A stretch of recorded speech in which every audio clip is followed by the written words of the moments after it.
ನಮಗೆ ಯಾಜ್ಞವಲ್ಕ್ಯರು ಕೊಟ್ಟಿರ್ತಕ್ಕಂಥ ಅವಬೋಧನೆ ಅಂತಕ್ಕಂಥದ್ದನ್ನು ನಮ್ಮ ಜೀವನದಲ್ಲಿ ಅಳವಡಿಸಿಕೊಂಡು ಸಾರ್ಥಕವಾಗ್ತದೆ. ಆದ್ದರಿಂದ ಕರ್ಮಣ್ಯೇ ವಾಧಿಕಾರ ವಾ ಅಂದ್ರೆ ಏನು? ಅವರಕ್ಷಣ ಗತಿ ಕಾಂತಿ ಪ್ರೀತಿ ತೃಪ್ತಿ ಪ್ರವೇಶ ಶ್ರವಣ ಕ್ರಿಯೆ ಜಾತಿ ಅವತು ಮಾಂ ಅವತು ವಕ್ತಾರಂ ಅವತು ದಾತಾರಂ. ಅವತ್ತು ಅಂದ್ರೆ ಏನು? ರಕ್ಷಣೆ ಮಾಡು ಅಂತ. ಕೇವಲ ರಕ್ಷಣೆ ಮಾಡುವಂತಂದ್ರೆ ಸಾಕು. ನಾವು ಸ್ಮೃತಿ ಪುರಾಣೋಕ್ತದಿಂದ ನಮ್ಮ ಜೀವನ ನಡಿಬೇಕು. ಅವಿನಾಭಾವ ಸಂಬಂಧ ಇರಬೇಕು. ಯದ್ಭಾವಂ ತದ್ಭವತಿ. ಆ ಭಾವನೆ ಅಂತಕ್ಕಂಥದ್ದು, ಸಂಕಲ್ಪ ಅಂತಕ್ಕಂಥದ್ದನ್ನ, ಭಾವನೆಗೆ ಸ್ಪಂದಿಸ್ತಕ್ಕಂಥದ್ದನ್ನ ನಾವು ಆ ಕೆಲಸ ಮಾಡಬೇಕು. ಇವತ್ತು ಹುಬ್ಬಳ್ಳಿಯ ಮಹಾನಗರದಲ್ಲಿ ಪ್ರಪ್ರಥಮವಾಗಿ ಈ ನಮ್ಮ ಸ್ವಶಾಖೀಯರಿಗೆ ಸಂಬಂಧಪಟ್ಟಂತ, ಅಂದರೆ ಯಾಜ್ಞವಲ್ಕ್ಯರು ಎಲ್ಲರಿಗೂ ಸಂಬಂಧಪಟ್ಟಿದ್ದಾರೆ. ವಿಶೇಷವಾಗಿ ನಮಗೆ ಸಂಬಂಧಪಟ್ಟಿದ್ದಾರೆ.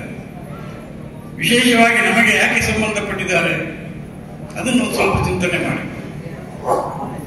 ವೇದದಲ್ಲಿ ಸಹನಾವತು ಸಹನೋ ಪುನಕ್ತು ಸಹ ವೀರ್ಯಂ ಕರವಾಮೆ ತೇಜಸ್ವಿನಾರ್ವಾಮತಿ ಇವೆಲ್ಲ ಹೇಳ್ತೀವಿ.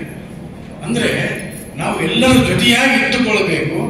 ಆದರೆ ನಮ್ಮದೊಂದು ವಿಶಿಷ್ಟವಾಗಿರಬೇಕು, ವೈಶಿಷ್ಟ್ಯಪೂರ್ಣರಾಗಿರಬೇಕು. ಅದು ಶುಕ್ಲ ಯಜುರ್ವೇದ. ಆ ಶುಕ್ಲ ಯಜುರ್ವೇದಿಗೆ ಮಹತ್ವ ಕೊಟ್ಟಿರ್ತಕ್ಕಂಥದ್ದು. ನಾವೆಲ್ಲರೂ ಕೂಡ ಯಾಜ್ಞವಲ್ಕ್ಯರಿಗೆ ಏನು ಕೊಟ್ಟರು ಕೂಡ ನಾವು ಅವರಿಗೆ ನಾವು ಸಮಾಧಾನಕರವಾದ ಒಂದು ಫಲ ಕೊಡ್ಲಿಕ್ಕೆ ಸಾಧ್ಯ ಇಲ್ಲ. ನಾವು ಅವತ್ತು ಜಯಂತಿ ಮಾಡಬಹುದು, ಆರಾಧನೆ ಮಾಡಬಹುದು, ಅವ್ರ ಫೋಟೋಗೆ ಹಾರ ಹಾಕಬಹುದು. ಆದರೆ ಅವರ ತತ್ವ, ಅವರ ನಿಷ್ಠೆಯನ್ನು ನಾವು ಅರ್ಥ ಮಾಡ್ಕೊಳ್ಳಿಕ್ಕೆ ಆಗ್ತದ? ಅದನ್ನು ಅರ್ಥ ಮಾಡ್ಕೋಬೇಕು. ಆ ಸ್ಮೃತಿಯಲ್ಲಿ ಏನು ಹೇಳ್ತದೆ, ವೇದದಲ್ಲಿ ಏನು ಹೇಳ್ತಾ ಇದೆ? ಶ್ರದ್ಧೆಯ, ಆ ಶ್ರದ್ಧೆಯಿಂದ ಮಾಡ್ತಕ್ಕಂಥ ಕೆಲಸ, ಕರ್ಮದಿಂದ ಮಾಡ್ತಕ್ಕಂಥ ಕೆಲಸ, ಸ್ವಧರ್ಮದಿಂದ ಮಾಡ್ತಕ್ಕಂಥ ಕೆಲಸ ನಿಮ್ಮ ಸತ್ಸಂಕಲ್ಪ ಆಗಿದ್ರೆ ಯದ್ಭಾವಂ ತದ್ಭವತಿ. ಆ ಭಾವನೆಗೆ ಭಗವಂತ ಎಲ್ಲರೂ ಕೂಡ ನಮಗೆ ಆಶೀರ್ವಾದ ಮೂಲಕ ಸ್ಪಂದಿಸ್ತಕ್ಕಂಥ ಕಾರ್ಯಕ್ರಮ ಆಗಿರ್ತದೆ. ಅಂತಹ ಕಾರ್ಯಕ್ರಮ ಇವತ್ತು ಮೊದಲನೇ ಕಾರ್ಯಕ್ರಮ ಆಗಿದೆ. ನಾವು ಮೊದಲನೇ ಕಾರ್ಯಕ್ರಮಕ್ಕೆ ಯಾವ ರೀತಿ ಹೇಳ್ತಾ ಇದ್ದೇವೆ ಅಂದ್ರೆ, ಒಂದು ಸಂಖ್ಯೆ ಬರೆಯುವಾಗ ಹಿಂದುಗಡೆ ಒಂದು 0 ಹಾಕ್ತೇವೆ, ಆ ನಂತರ ಒಂದು ಬರೀತೇವೆ. ಹಾಗೆ ಹಿಂದುಗಡೆ ಅಂದ್ರೆ ಯಾರು ಮಾಡಿಲ್ಲ ಇದುವರೆಗೆ, ನಾವು ಮಾಡಲಿಕ್ಕೆ ಪ್ರಾರಂಭ ಮಾಡಿದ್ದೇವೆ. ಅಲ್ಲಿಂದ ಬೆಳೀತಾ ಹೋಗ್ತೇವೆ. 1, 2, 3, 4, 5 ಅಂತ ಆ ಸಂಖ್ಯೆ ಗಣನೆ ಅಲ್ಲಿಂದ ಪ್ರಾರಂಭ ಆಗ್ತಾ ಹೋಗ್ತಾ ಇದೆ ಅನ್ನೋದನ್ನ ಇವತ್ತು ನಾವು ಮೊದಲನೇ ದಿವಸ ಆಚರಣೆ ಮಾಡಿ, ಇದನ್ನು ಇನ್ನು ಗಣನೆಗೆ ಮುಂದೆ ಹೋಗ್ಲಿ ಅನ್ನೋದನ್ನ ನಮ್ಮೆಲ್ಲ ಸತ್ಸಂಕಲ್ಪ, ಸದ್ಭಾವನೆ, ಯದ್ಭಾವಂ ತದ್ಭವತಿ, ಆ ಭಾವನೆಯಲ್ಲಿ ನಾವೆಲ್ಲರೂ ಇರಬೇಕಾಗಿದೆ. ಹಾಗೇನೆ ಜನಕ ಭಾವ, ಜನ್ಯಜನಕ ಭಾವ ಅಂದ್ರೆ ಏನು? ನಾವು ನಮ್ಮ ತಂದೆ, ನಮ್ಮ ತಾತ, ಮುತ್ತಾತ ಇವರೆಲ್ಲರೂ ಕೂಡ ಕಣ್ಣು ಶಾಖೆಯರಾಗಿದ್ದುಕೊಂಡು ಯಾಜ್ಞವಲ್ಕ್ಯರ ಋಷಿಗಳ ಅನುಯಾಯಿಗಳಾಗಿದ್ದುಕೊಂಡು ಯಾಜ್ಞವಲ್ಕ್ಯರ ನಾವು ಏನೆಲ್ಲ ಮಾಡ್ಲಿಕ್ಕೆ ಸಾಧ್ಯನೋ ನಮ್ಮ ಈ ಜೀವನ ಬದುಕಿರುವಾಗಲೂ ಕೂಡ ಅಷ್ಟು ಮಾಡಿ ಮುಕ್ತಿ ಹೊಂದಬೇಕು. ಇದು ನಮ್ಮ ಜನ್ಯಜನಕ ಭಾವದಿಂದ ಬಂದಿರತಕ್ಕಂಥ ಒಂದು ನಮ್ಮ ಕುಲ ಧರ್ಮದಲ್ಲಿರ್ತಕ್ಕಂಥ ಒಂದು ಧರ್ಮ. ಆ ಧರ್ಮದಲ್ಲಿ ಇದ್ದುಕೊಂಡು ಪ್ರತಿನಿತ್ಯ ಮಾಡ್ತಕ್ಕಂಥ ಸ್ನಾನದಿಂದ ಹಿಡಿದು ಪೂಜಾದಿ ಕೈಂಕರ್ಯವರೆಗೂ ಕೂಡ ನಾವು ಒಬ್ಬರಿಗೆ ನಮಸ್ಕಾರ ಮಾಡಬೇಕಾದ್ರೂ ಕೂಡ ನಮ್ಮ ಯಾಜ್ಞವಲ್ಕ್ಯ ಮಹರ್ಷಿಗಳನ್ನು ಸ್ಮರಿಸಿಕೊಂಡು ಪ್ರವರ ಹೇಳಿಕೊಂಡೇ ನಾವು ನಮಸ್ಕಾರ ಮಾಡ್ತೇವೆ. ಅಲ್ಲೇ ನಮ್ಮ ಜನ್ಯಜನಕ ಭಾವ ಉಂಟಾಗೋದು. ಹಾಗಾಗಿ ಇವತ್ತಿನ ದಿವಸ ನೀವೆಲ್ಲರೂ ಈ ಕಾರ್ಯಕ್ರಮಕ್ಕೆ ಸೇರಿದ್ದೀರಿ. ಶ್ರದ್ಧೆಯ ಅಶ್ರದ್ಧೆಯ ಶ್ರಿಯ ವ್ಯ ಸಂವಿಧಾನ ಶ್ರದ್ಧೆ ಅಂತಕ್ಕಂಥದ್ದು ನಮ್ಮಲ್ಲಿ ಇತ್ತು ಅಂದ್ರೆ ನಾವೆಲ್ಲವನ್ನೂ ಕೂಡ ಹೋಗಲಾಡಿಸ್ತೇವೆ, ಎಲ್ಲವನ್ನೂ ಕಳೆದು ಬಿಡ್ತೇವೆ. ಯಾವುದೂ ನಮ್ಮಿಂದ ಮೈನಸ್ ಪಾಯಿಂಟ್ ಬರಲ್ಲ. ಆ ಶ್ರದ್ಧೆ ಇರಬೇಕು. ನಾವು ಇಂಥದನ್ನು ಮಾಡ್ತೇವೆ, ಇಂಥದನ್ನು ಮಾಡಕ್ಕೆ ನಾವೆಲ್ಲರ ಜನರನ್ನು ಸೇರಿಸ್ತೇವೆ, ಸೇರಿಸಿ ಇಂಥದನ್ನು ಮಾಡ್ತೇವೆ ಅಂತ ಸಂಕಲ್ಪ ತಗೊಂಡಾಗ ಆ ಶ್ರದ್ಧೆಗೆ ದೊಡ್ಡ ಫಲ ಸಿಗ್ತದೆ. ಆ ಫಲವೇ ಇವತ್ತಿನ ದಿವಸ ಅವರಿಗೆ ಕೊಟ್ಟಿರ್ತಕ್ಕಂಥ ಒಂದು ನಿದರ್ಶನ. ನೀವೆಲ್ಲ ಬಂದಿರತಕ್ಕಂಥ ಕಾರ್ಯಕ್ರಮಕ್ಕೆ ಯಶಸ್ವಿಯಾಗಲಿಕ್ಕೆ ಸಾರ್ಥಕವಾಗಿರ್ತಕ್ಕಂಥ ಕಾರ್ಯಕ್ರಮ ಈ ಹುಬ್ಬಳ್ಳಿ ನಗರದಲ್ಲಿ ನಡೀತಾ ಇದೆ. ಇದು ಇದರ ಹಿಂದೆ ಎಷ್ಟೆಲ್ಲ ಶ್ರಮ ಇರುತ್ತೆ. ಆ ಶ್ರಮಕ್ಕೆ ಫಲಕಾರಿಯಾಗಿರ್ತಕ್ಕಂಥದ್ದು ಅಶ್ರದ್ಧೆಯ ಅಂತಂದ್ರೇನು? ಮಾಡ್ತಾ ಇದ್ದಾರೆ, ಇದಕ್ಕೆ ನಾವು ಅಶ್ರದ್ಧೆಯಿಂದ ಇರಬಾರದು. ಶ್ರದ್ಧೆ ತೋರಿಸಬೇಕು, ಅವರಿಗೆ ಬೆಲೆ ಕೊಡಬೇಕು, ಅವರಿಗೆ ಮಹತ್ವ ಕೊಡಬೇಕು, ಅವರಿಗೆ ಬೆನ್ತಟ್ಟಬೇಕು, ಅವರಿಂದ ನಾವೆಲ್ಲ ಇದ್ದೀವಿ ಅಂತ ಹೇಳಬೇಕು. ಆ ಧೈರ್ಯ ತುಂಬತಕ್ಕಂಥ ಕೆಲಸ ಅಶ್ರದ್ಧೆಯನ್ನು ಹೋಗಿಸ್ಲಿಕ್ಕೆ ಶ್ರದ್ಧೆ ಇರಬೇಕು. ಆ ಶ್ರದ್ಧೆ ನಮ್ಮಲ್ಲಿ ಇರಬೇಕು. ಶ್ರದ್ಧೆಯ ಅಶ್ರದ್ಧೆಯ ಶ್ರೀಯ ನಮಗೆ ಭಗವಂತ ಇಷ್ಟೆಲ್ಲ ಕೊಟ್ಟಿದ್ದಾನೆ, ಏನೆಲ್ಲ ಕೊಟ್ಟಿದ್ದಾನೆ. ಆದರೆ ನಮ್ಮವರು ಮುಂದಾಳತ್ವ ತಗೊಂಡ್ಕೊಂಡು ಯಾಜ್ಞವಲ್ಕ್ಯರ ಅನುಯಾಯಿಗಳ ಸಮ್ಮೇಳನ ಮಾಡ್ತಾ ಇದ್ದಾರೆ. ಈ ಸಮ್ಮೇಳನಕ್ಕೆ ಸಂಪತ್ತಿದೆ, ಎಲ್ಲವೂ ಇದೆ. ದಾನಂದ್ರೋಂ ಫಲತಿ ಪಾತ್ರ ಗುಣಾನುಕೂಲ್ಯಂ. ನಾವು ಯಾಕೆ ಇದಕ್ಕೆ ಇಂಥ ಸತ್ಕಾರಕ್ಕೆ ದಾನ ಮಾಡಬಾರ್ದು? ಮಾಡೋಣ, ಕೊಡೋಣ. ಎಷ್ಟೆಲ್ಲ ಸಾಧ್ಯ ಮಾಡಲಿಕ್ಕೆ ನಮ್ಮಿಂದ ದೈಹಿಕವಾಗಿ ಆಗಲಿ, ಮಾನಸಿಕವಾಗಿ ಆಗಲಿ, ಆರ್ಥಿಕವಾಗಿ ಆಗಲಿ, ಯಾವ ರೀತಿಯಿಂದ ಸಹಾಯ ಮಾಡಲಿಕ್ಕೆ ಸಾಧ್ಯನೋ ಆ ರೀತಿ ಸಹಾಯ ಮಾಡಿ ಪುನೀತರಾಗೋಣ. ಸತ್ಪಾತ್ರರಾಗಿರ್ತಕ್ಕಂಥ ಕೆಲಸ ಮಾಡತಕ್ಕಂಥ ಶ್ರೇಷ್ಠ ತಂದು ಕೊಡ್ತದೆ. ಶ್ರದ್ಧೆಯ ಅಶ್ರದ್ಧೆಯ ಶ್ರೀಯ ಸಂಪತ್ತು ಬಂದಿರ್ತದೆ. ಇಟ್ಟುಗಳಿಕೆ ಕಷ್ಟ, ಮುಚ್ಚಿಟ್ಟುಗಳಿಗೂ ಕಷ್ಟ. ನಾವು ವಯಸ್ಸು ಅಂತಿದ್ರೆ ಇಂಥ ಕಾರ್ಯಕ್ರಮಗಳು ಬಂದಾಗ ಆ ದಾನ ಮಾಡಲಿಕ್ಕೆ ಪ್ರೇರಣೆ ಕೊಡ್ತಕ್ಕಂಥ ಭಗವಂತ ನಮ್ಮನ್ನು ಅವ್ರನ್ನು ಪ್ರಾರ್ಥನೆ ಮಾಡುವಾಗ ಆ ಶ್ರೇಷ್ಠ ಕೊಡ್ತದೆ. ಆ ಕೊಟ್ಟಿದ್ರಿಂದ ಆ ಶ್ರೇಷ್ಠ ನಮಗೆ ಸಿಗ್ತದೆ. ದಾನಂದ್ರೋಂ ಫಲತಿ ಪಾತ್ರ ಗುಣಾನುಕೂಲ್ಯ. ಇಲ್ಲೆಲ್ಲ ಬಂದಿರತಕ್ಕಂಥವ್ರಿಗೆ ಸತ್ಪಾತ್ರರಿಗೆ ಕೊಟ್ಟಿರ್ತಕ್ಕಂಥ ಅದರ ಫಲ ನಿಮಗೆ ಸಿಗ್ತದೆ. ಹಾಗಾಗಿ ಇವತ್ತಿನ ದಿವಸ ನೀವು ಯಾರ್ಯಾರು ಇದಕ್ಕೆಲ್ಲ ಕೈ ಜೋಡಿಸಿದ್ದೀರಿ, ಮುಂದೆ ಆಗ್ತಕ್ಕಂಥ ಕಾರ್ಯಕ್ರಮಕ್ಕೂ ಕೈ ಜೋಡಿಸ್ತಾ ಇರಬೇಕು. ಇಂಥ ಕಾರ್ಯಕ್ರಮಗಳು ನಮ್ಮ ಮಠದಿಂದ, ನಮ್ಮ ಮಠದ ಅನುಯಾಯಿಗಳಾದ ಎಲ್ಲ ಶುಕ್ಲ ಯಜುರ್ವೇದಿಗಳ ಬಾಂಧವರು ಇಂತಹ ಕಾರ್ಯಕ್ರಮಕ್ಕೆ ಭಾಗಿಯಾಗಬೇಕು. ಕೇವಲ ಜಯಂತಿ ಮೂಲಕ ನಮ್ಮ ಊರುಗಳಲ್ಲಿ ಆಚರಣೆ ಮಾಡಿದ್ರೆ ಸಾಲದು. ಜಯಂತಿಯನ್ನು ಕೂಡ ಭವ್ಯವಾಗಿ ಒಂದು ವೇದಿಕೆ ಮಾಡಬೇಕು ಅನ್ನೋದನ್ನ ನಾವು ಇವತ್ತು ಘೋಷಣೆ ಮಾಡಿರೋದನ್ನು ಕೇಳಿ ನಮಗೆ ಬಹಳ ಸಂತೋಷ ಆಯಿತು. ಅದೇ ರೀತಿ ನಾವು ಮಾಡಬೇಕಾದ ಕಾರ್ಯಕ್ರಮ ಏನಿದೆ, ನಮ್ಮನ್ನು ರಕ್ಷಣೆ ಮಾಡತಕ್ಕಂಥ ಪರಮಾತ್ಮ, ಆ ಪರಮಾತ್ಮ ನಾವೇನು ಕೊಡಬಲ್ಲೆವು? ಎಲ್ಲವೂ ಅವನದ್ದೇ, ನನ್ನದೇನೂ ಇಲ್ಲ. ಎಲ್ಲವೂ ಅವರೇ ಕೊಟ್ಟಿರೋದು. ಅವರು ಕೊಟ್ಟಿರೋದನ್ನು ನಾವು ಅವರಿಗೆ ಕೊಡ್ತಾ ಇದ್ದೇವೆ. ಇದನ್ನೇ ವಿಜಯ ವಿಠಲದಾಸರು ಎಷ್ಟು ಚೆಂದ ಹೇಳ್ತಾರೆ. ನಂದೇನಿದೆ ಇದು ನಿನ್ನದೇ ಇದೆಲ್ಲವೂ, ನಂದ ನಂದನ ಗೋವಿಂದ, ಹಿಂದಿನ ಜನ್ಮವು ಹೇಗಾದರಾಗಲಿ ಮುಂದಿನ ಕಾಯುವ ಮುಕುಂದ ಶ್ರೀಕೃಷ್ಣ. ಜನನ ಮರಣ ನಿಂದೆ, ಕಾಯ ಕಷ್ಟವೂ ನಿಂದೆ, ದೇಹ ಬಲವೂ ನಿಂದೆ, ಯಾತ್ರಾ ತೀರ್ಥವೂ ನಿಂದೆ, ಬರುವ ಭಾಗ್ಯವೂ ನಿಂದೆ, ಎಲ್ಲವೂ ನಿಂದೆ, ನಮ್ಮದೇನಿಲ್ಲ, ನಮಮ. ಆದ್ರಿಂದ ಈ ಕೊಟ್ಟಿದ್ದನ್ನ ನಿನಗೆ ಕೊಡ್ತಾ ಇದ್ದೇವೆ ಅಷ್ಟೇ ಹೊರತಾಗಿ ಇದು ನನ್ನದಲ್ಲ ಅಂತಕ್ಕಂಥ ಮನುಷ್ಯನಿಗೆ ಯಾವಾಗ ಆ ಸ್ಮೃತಿ ಸ್ವಯಂ ಪ್ರತ್ಯಭಿಜ್ಞೆ ಬರಬೇಕು. ನಮಗೆ ಹಿಂದೆ ನಮ್ಮ ಹಿರಿಯರು ನಾವು ಮಾಡಿದ್ದನ್ನ ಜ್ಞಾಪಿಸ್ಕೋಬೇಕು, ಕಣ್ಮುಂದ್ ತಂದ್ಕೋಬೇಕು. ಮನಸ್ಸಿಗೆ ಆ ಶಕ್ತಿ ಇದೆ. ಮನಸ್ಸಿಗಿರ್ತಕ್ಕಂಥ ಶಕ್ತಿ ಬೇರೆ ಯಾವುದಕ್ಕೂ ಇಲ್ಲ. ಆದ್ರಿಂದ ನಾವು ಪ್ರತಿಜ್ಞೆ ತಂದುಕೊಂಡು ನಾವೆಲ್ಲ ಇಂದ ಸತ್ಕಾರ್ಯಗಳಿಗೆ ಭಾಗಿಯಾಗಿ ಅವತ್ತು ವಕ್ತಾರಂ ಅವತ್ತು ದಾತಾರಂ ಅಂತಕ್ಕಂಥದ್ದನ್ನ ಸಾರ್ಥಕ ಜೀವನ ಬೆಳೆಸಿಕೊಂಡು ನಮ್ಮ ರಕ್ಷಣೆ ಮಾಡತಕ್ಕಂಥ ಪರಮಾತ್ಮನಿಗೆ ನಾವೆಲ್ಲ ಏನೆಲ್ಲ ಕೊಡ್ಲಿಕ್ಕೆ ಸಾಧ್ಯನೋ ಅದನ್ನೆಲ್ಲ ಕೊಟ್ಟು ಈ ತೇನವಿನ ತೃಣಮಪಿನ ಚಲತಿ ಅವನು ಬಿಟ್ಟರೆ ನಮ್ಮನ್ನು ಹುಲ್ಲು ಕಡ್ಡಿಯನ್ನು ಕೂಡ ಆರಿಸಲಿಕ್ಕೆ ಸಾಧ್ಯ ಇಲ್ಲ. ಹಾಗಾಗಿ ಇವತ್ತು ಅವನು ಕೊಟ್ಟಿದ್ದನ್ನ ಅವನಿಗೆ ಕೊಡುವಂತ ಭಾವನೆ ನಿಮಗೆಲ್ಲರಿಗೂ ಬರಲಿ. ಇಂಥ ಕಾರ್ಯಕ್ರಮಕ್ಕೆ ಅನೇಕ ರೀತಿಯ ಸಹಕಾರ ಬೇಕಾಗ್ತದೆ. ಅನೇಕ ರೀತಿಯ ಎಲ್ಲ ರೀತಿಯಿಂದಲೂ ಕೂಡ ಇದಕ್ಕೆ ಪ್ರೋತ್ಸಾಹ ಕೊಡೋದು ಒಂದು ರೀತಿಯಿಂದ ಇದ್ರೆ ಆರ್ಥಿಕ ಒಂದು ರೀತಿ ಬೇಕಾಗ್ತದೆ. ಈ ಕಾರ್ಯಕ್ರಮ ಅಷ್ಟು ಸುಲಭದ ಕಾರ್ಯಕ್ರಮ ಅಲ್ಲ. ನಾವು ಇವತ್ತು ಸ್ಟೇಜ್ ಮೇಲೆ ಬಂದಿದ್ದೇವೆ, ಒಂದೊತ್ತು ಕೂತು ಹೋಗ್ತೇವೆ. ಆದರೆ ಇದ್ರ ಹಿನ್ನೆಲೆ ಏನು ಅನ್ನೋದನ್ನ ನಾವು ಆಲೋಚನೆ ಮಾಡಬೇಕಾಗ್ತದೆ. ನಮಗೆ ಅದೆಲ್ಲ ಆಲೋಚನೆ ಮಾಡುವಾಗ ಇದು ಇಷ್ಟೆಲ್ಲ ಮಾಡಿದಾರಲ್ಲ, ನಮ್ಮ ಜನ ಇಷ್ಟು ಮಾಡ್ತಾ ಇದ್ದಾರಲ್ಲ ಅನ್ನೋದನ್ನ ನಮಗೂ ಕಲ್ಪನೆ ಬರ್ತದೆ. ಆ ಕಲ್ಪನೆ ನಿಮಗೂ ತಿಳಿಸ್ಬೇಕಂತ ನಮ್ಗೆ ಅನಿಸುತ್ತದೆ. ಆದ್ರಿಂದ ಇವತ್ತು ನಾವು ನಿಮಗೆಲ್ಲ ಹೇಳಿದ್ದೇವೆ. ನೀವು ಇನ್ನು ಮುಂದೆ ಆಗ್ತಕ್ಕಂಥ ಕಾರ್ಯಕ್ರಮಗಳಿಗೆ ನೀವೆಲ್ಲ ಕೈ ಜೋಡಿಸಬೇಕು. ನಿಮಗೆಲ್ಲ ವಿಠ್ಠಲ ಕೃಷ್ಣ ಅನುಗ್ರಹ ಆಗಲಿ, ಮಾಧವ ತೀರ್ಥರ ಅನುಗ್ರಹ ಆಗಲಿ. ಇಂಥ ಕಾರ್ಯಕ್ರಮ ಪದೇ ಪದೇ ನಮ್ಮ ಜನಗಳು ಅಲ್ಲಲ್ಲಿ ಮಾಡ್ತಾ ಇರಲಿ. ಮೊದಲನೇದು ಹುಬ್ಳಿ ಆಗಿದೆ, ನಂತರದ್ದು ಎಲ್ಲಾದರೂ ಇದನ್ನ ಮಾಡುವಂತ ಒಂದು ಯೋಜನೆ ಹಾಕೊಂಡು ಇದಕ್ಕೂ ಭವ್ಯವಾಗಿ ಮಾಡಲಿ ಅಂತ ನಮ್ಮ ಅಪೇಕ್ಷೆ ಇದೆ.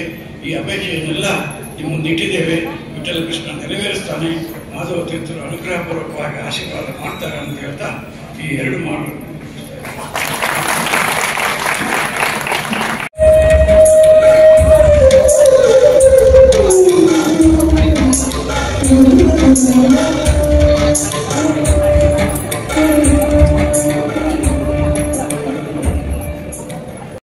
ಧನ್ಯವಾದಗಳು. ಈಗ ಉಪನ್ಯಾಸಗೋಷ್ಠಿ. ಪರಮ ಪೂಜ್ಯ ಶ್ರೀ ವಿಶ್ವನಾಥ್ ಚಕ್ರವರ್ತಿಗಳು, ಆನಂದವನ ಅಗಡಿ. ಇವರ ಉಪನ್ಯಾಸದ ವಿಷಯ ಶ್ರೀ ಯೋಗೇಶ್ವರ ಯಾಜ್ಞವಲ್ಕರು ಸಕಲ ಮಾನವರಿಗೂ ಗುರುಗಳು ಹಾಗೂ ಶ್ರೀ ಯೋಗೇಶ್ವರ ಯಾಜ್ಞವಲ್ಕ ಜಯಂತಿಯ ರಹಸ್ಯ.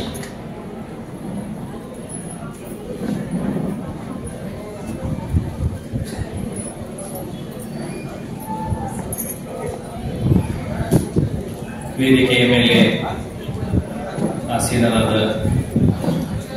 ಪರಮ ಪೂಜ್ಯ ಶ್ರೀಮದ್ ಜಗದ್ಗುರು ಶ್ರೀ ಶ್ರೀ 1008 ವಿದ್ಯಾಕರ್ಣ ವಿರಾಜಮಾನ ತೀರ್ಥರ ದಿವ್ಯ ಚರಣಗಳಿಗೆ ಅನಂತ ಕೋಟಿ ನಮಸ್ಕಾರಗಳನ್ನು ಸಲ್ಲಿಸ್ತಾ, ಚಿದಂಬರ ಮಹಾಸ್ವಾಮಿಗಳ ಶೇಷಾಚಲ ಸದ್ಗುರುಗಳ ದಿವ್ಯ ಚರಣಗಳಿಗೂ ಅನಂತ ಕೋಟಿ ನಮಸ್ಕಾರಗಳನ್ನು ಸಲ್ಲಿಸ್ತಾ, ವೇದಿಕೆ ಮೇಲೆ ಆಸೀನರಾದ ಎಲ್ಲ ಹಿರಿಯರಿಗೂ, ವೇದಿಕೆ ಮುಂಭಾಗದಲ್ಲಿ ಆಸೀನರಾಗಿರ್ತಕ್ಕಂತಹ ಶ್ರೀಮದ್ ಯೋಗೇಶ್ವರ ಯಾಜ್ಞವಲ್ಕ ಸದ್ಗುರುಗಳನ್ನ ತಮ್ಮ ಹೃದಯ ಸಿಂಹಾಸನದಲ್ಲಿ ಕೂಡಿಸಿಕೊಂಡಂತಹ ತಮ್ಮೆಲ್ಲರಿಗೂ ನಾನು ವಂದಿಸ್ತಾ, ಇವತ್ತು ಶ್ರೀಮದ್ ಯೋಗೇಶ್ವರ ಯಾಜ್ಞವಲ್ಕ ಸದ್ಗುರುಗಳ ಅನುಯಾಯಿಗಳ ರಾಜ್ಯ ಸಮ್ಮೇಳನ. ಹಿರಿಯರ 4 ದಿವಸದ ಹಿಂದೆ ನನಗೊಂದು ಫೋನ್ ಬಂತು. ಅವರು ಫೋನಿನೊಳಗ ಏನ್ ಕೇಳಿದ್ರಂದ್ರ, ಈ ವರ್ಷ ಅಗಡಿ ವಾಲಂದನೊಳಗೆ ನೀವು ಸಾಮೂಹಿಕ ಉಪನಯನ ಮಾಡ್ತೀರಿ ಅಂತ ನಮ್ಮನ್ನು ಕೇಳಿದ್ರು. ನಾವೇ ಹೌದ್ರಿ ಮಾಡ್ತೀವಿ, ನಮ್ಮ ಮಗನೊಂದು ಉಪನಯನ ಅದ್ರಿ ಮಾಡ್ಬೇಕಾಗಿ, ಖಂಡಿತವಾಗಿ ಮಾಡೋಣ್ರಿ.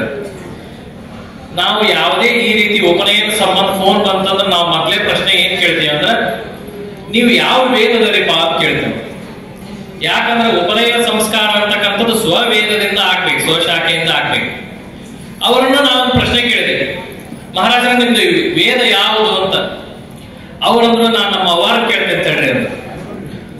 ನಾನೇ ಆಯ್ತು, ನೀವೇನ್ ಕೇಳೋದ್ ಬೇಡ, ನಿಮ್ದು ಯಾವೂರು, ಮೂಲ ಯಾವೂರು, ಯಾವ ಮಂತೆಂದವ್ರು ನೀವು ಅಂತ ಕೇಳಿದ್ರು. ಅವರು ತಮ್ಮ ಊರು, ತಮ್ಮ ಮನೆತನದ ಹೆಸರು ಹೇಳಿದ್ರು. ಆ ಮನೆತನ ಆನಂದವ್ರಿಗೆ ಸಾಕಷ್ಟು ನಡ್ಕೊಂಡಂತಹ ಮಂತೆನದು. ನಾ ಹೇಳಿದೆ, ಮಹಾರಾಜರ ನಿಮ್ದು ಶುಕ್ಲ ಯಜುರ್ವೇದಿಯ ಕಾಣ್ವ ಶಾಖೆಯ ಸ್ಮಾರ್ತ ಬ್ರಾಹ್ಮಣ ನೀವು. ಮೊದಲು ನಮ್ಮ ವೇದವನ್ನ ನಾವು ಯಾವುದನ್ನ ತಿಳ್ಕೋಬೇಕಾಗಿದ್ದು ಎಷ್ಟು ಅವಶ್ಯಕತೆ ಆದಂದ್ರ, ಈಗ ಬಹಳ ಭಯಾನಕವಾಗಿರ್ತಕ್ಕಂತಹ ಒಂದು ಸನ್ನಿವೇಶ ನಿರ್ಮಾಣ ಆಗಿದೆ.